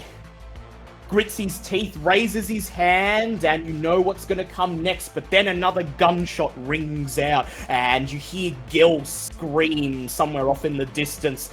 The mage looks at the chaos unfolding around him, and he barks an order. Handle this! And then he waves his hand and disappears, gone, as if he were never there. Mysteria slumps on the ground, sweating blood.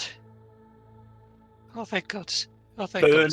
Burning bits of cordite drop from where he was standing down to the ground, the embers flickering and dying, and his scream of pain lingering for just half a second longer after he disappears.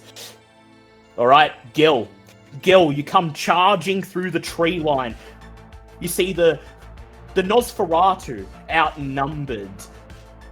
His shotgun waving back and forth between Avelina, who's charging at him with her talon, and Robert, who's returning fire with his own weapon.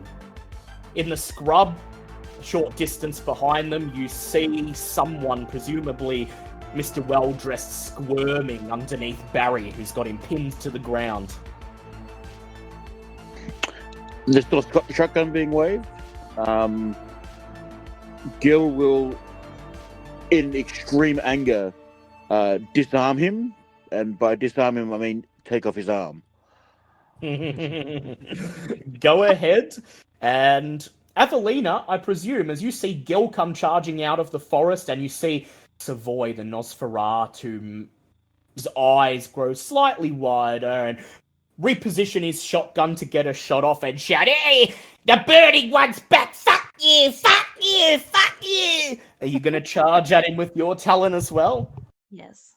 Yeah. All right. So Avelina and Gil, I'd like you both to make strength brawl checks for me, please.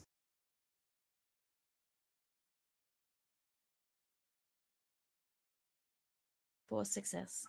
For success. And Gil, how'd you go?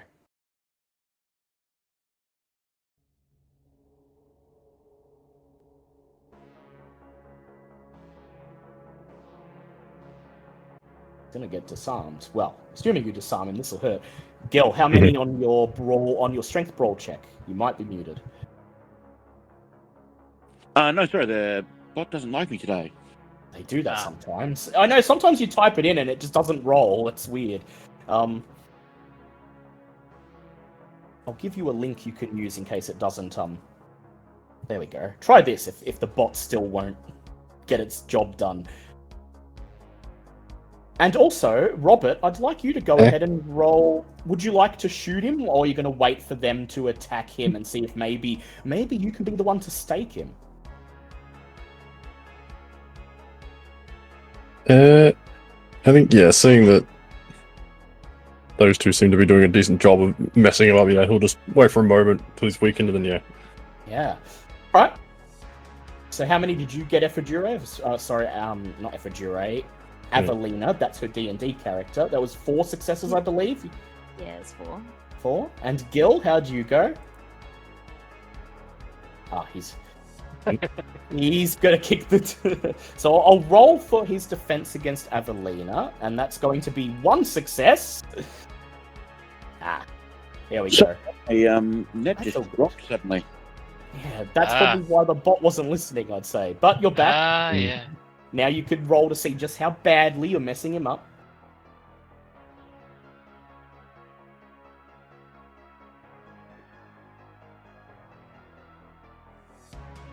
I've got 6 successes, but I'm going to spend my last willpower Ooh. because I think this is important. That will impair you because you're full of superficial willpower damage, but this is a physical roll, so it doesn't matter. Yeah, total of 7 successes. Total of 7. He's going to defend. He already defended against Avelina, so 1 less dice. So that was 1 success against Avelina and total failure against Gil. So here's what happens. Gil comes charging in. The shotgun goes off just as Gil knocks it out of the way. It clatters to the ground, and Gil grabs the hand that was grasping the shotgun and pulls, letting out a great yell. In your head, your beast is screaming, spill blood, tear him apart. And then there's a sickening cracking.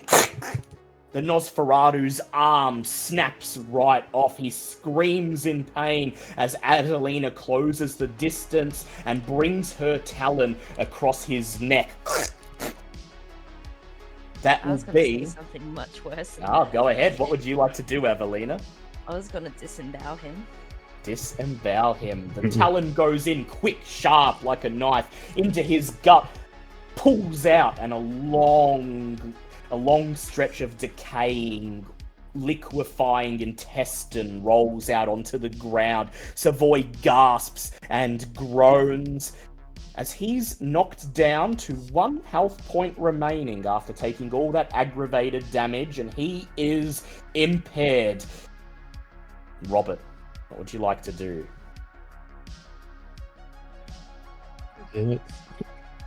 Go in for the stake. Robert reaches into the folds of his cloak, feels the ants scurry away from his fingertips, and he pulls out the harpoon gun. Kezia's harpoon gun. And it's about to be used for the first time in 30 years. Yeah. You raise it, aim down the sights, and as Savoy squirms, as he shouts and screams and tries to pile his intestines back into the gap, as he shouts, fucking bitch, fucking bitch, fucking bitch, bitch, bitch. Your finger tightens on the trigger. Go ahead, roll me a composure plus firearms. Yes, you are. Boosted.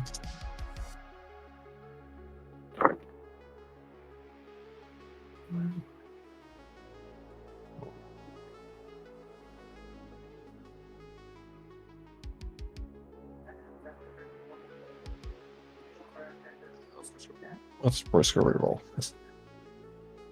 Boy has 1 dot of composure, not 0, but yeah, still pretty low. This is our surprise. Nah. Oh, wait, the other thing. He's a hatchet man, basically, and that's all what he's good for. Yeah, that's 2 successes. 2 successes? Well, he's currently trying to pull his talons back, pull his intestines back together, so I'm going to subtract another dice from his pool, leaving him with 1 success. 1 success for your 2 successes. He whirls around, wrenches himself free of both Gil and Avelina just in time to hear the click of the harpoon gun. He opens his mouth and screams, "Fuck you, Rudy's brood!" And then the harpoon hits him in his chest, just above the disemboweled chest cavity. His eyes roll back into their sockets, and his one-armed body falls backwards limp, his flesh stony, hard in torpor.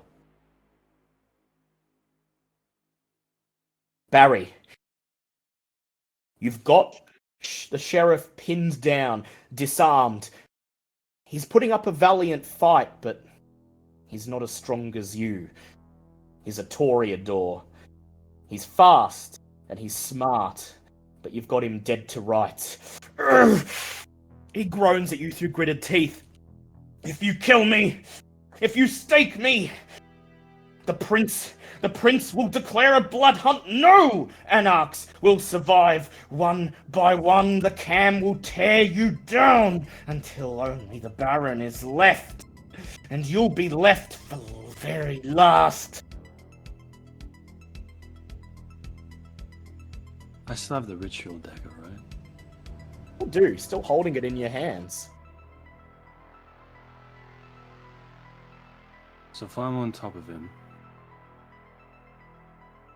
I'm gonna put the ritual knife to his throat.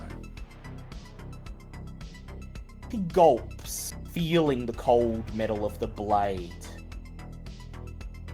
But he doesn't say anything. He makes one more token squirm, and then when you press it down further, he realizes you mean business. Don't, he says through gritted teeth. Don't! If you let me go, the cam will owe you a boon. Anything you want. Hey. You're just asking a question. Since you seem to know everything, what's my name? Looks up at you. Barry Marwood. Press it in a little bit further. What is my fucking name? He grits his teeth. Your sire! You want your sire, right? I know who they are. I can help you. It's my fucking name! He whimpers. Detective! Ex-detective! Barry Marwood! I slit his throat. He gasps as blood begins to pour, spraying like a rivulet. What is your hunger currently at, Barry? My hunger is currently at 0, somehow. Somehow. You hear the beast squirm. Oh, wouldn't it be the ultimate humiliation to take his blood, take his life force? But do you? Your hunger 0, it'd be very easy for you to push away and tell yourself this one's not worth it. We have options. If he lives, Mysterious says simply. But it's your call either way, Barry. Those options are best discussed after he's beaten to a pulp, though, she says, wandering over. Barry smiles at that. And pistol whips him. Desiree kicks him in the shins kicks him in the ribs to help out until he stops moving. He gasps once, twice, and then the fountain of red spewing from his cut throat stops. He gurgles. His eyes roll back into their sockets. And he fades into torpor. And then all is silent. Barry's just Oh catching my. his breath like a beast. Oh, what a night. Desiree, dear. Good job. She looks drove him over at away. you. She looks over at you, Wisteria, and the look on her face tells you that she's just as surprised as you are that she managed to pull through. She peers down at the remnants of her failed ritual, and she stammers, and she says, It's all right. You can try again on your own time. That'll be one minor boon for a help. We'll be taking the sheriff. You will not speak of the sheriff or any of this to anyone until the Baron has given you marching orders on what is to be done here. Understood? She nods. She gazes Excellent. down at the unconscious forms arrayed around the circle. We'll be taking the mortals back now, as you have no need for them tonight. She nods. Thank you. Oh, you're welcome. Does anyone else have anything to do here, or shall we go celebrate our well-gotten gains? I have no need for being here now. Yes. Gil like rolls his shoulder where it's burned to a crisp. Incidentally, Right. here. Go on, I sorry. think I'm done for the night. Yes. Incidentally, I've got more information on Mr. O that I was waiting to see what she'd add to, so between this and that, I'm thinking we should be able to arrange something fun. Desiree, it's been darling. Good luck, and maybe brush up on your ritual work before we try this again. If we do, our rates will be higher next time. Ta! And she heads back toward the car. She stares out towards the lake, and then she says in a monotone, "Taken under advisement." Her fang pierces her bottom lip, and blood begins to roll.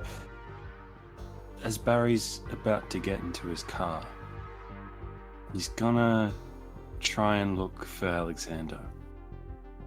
Gonna try to look for Alexander. Are you gonna use a discipline for that, or are you going to just look and see if he stands out? Oh, I'll have my heightened senses on. Go ahead, wits, awareness, or investigation, please. Lovely.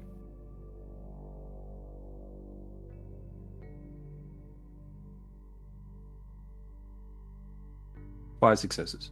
5 successes.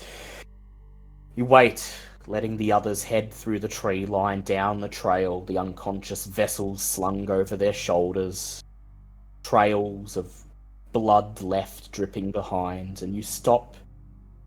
You peer beyond Desiree, beyond the inky black water, into the darkness, and you can't see him. You get the feeling, Barry, that you can never see him unless he wants you to see him. But something stares back from that tree line. Something watches. Something that has silently observed the events of tonight and is calculating what to do next. Making sure he knows that I know. And with that, we end tonight's session. That will be 3 experience points for each of you. You recover willpower equal to your composure or resolve, whichever is highest. And in addition, you may each decrease your hunger by 1. The vessels have already been spent. Much of their blood was spilled during the ritual. You managed to convince Desiree not to take any more, but if you don't want to kill them, you'll have to make do with a single point of hunger each. And then, all 4 will awaken a night from now. Their bodies aching, their minds blank. They had a rough night at the Black Shame, but that's to be expected of a place like that. And as for the guy at Prospector Peak, the things he's seen, who would ever believe him if he were to say anything? Creatures Such as We is a Vampire the Masquerade 5th edition actual play podcast presented by DM Fiat. Creatures Such as We is based on a sourcebook by Brian Holland, available at the Storyteller's Vault. Vampire the Masquerade rules are developed by Onyx Path Publishing and Paradox Interactive, and published by Renegade Studios. Portions of the materials are the copyrights and trademarks of Paradox Interactive AB and are used with permission. All rights are reserved. For more information, please visit worldofdarkness.com. The music used in this podcast is composed by Kevin MacLeod, Whitebat Audio, and Ivan Duke, and is used with permission.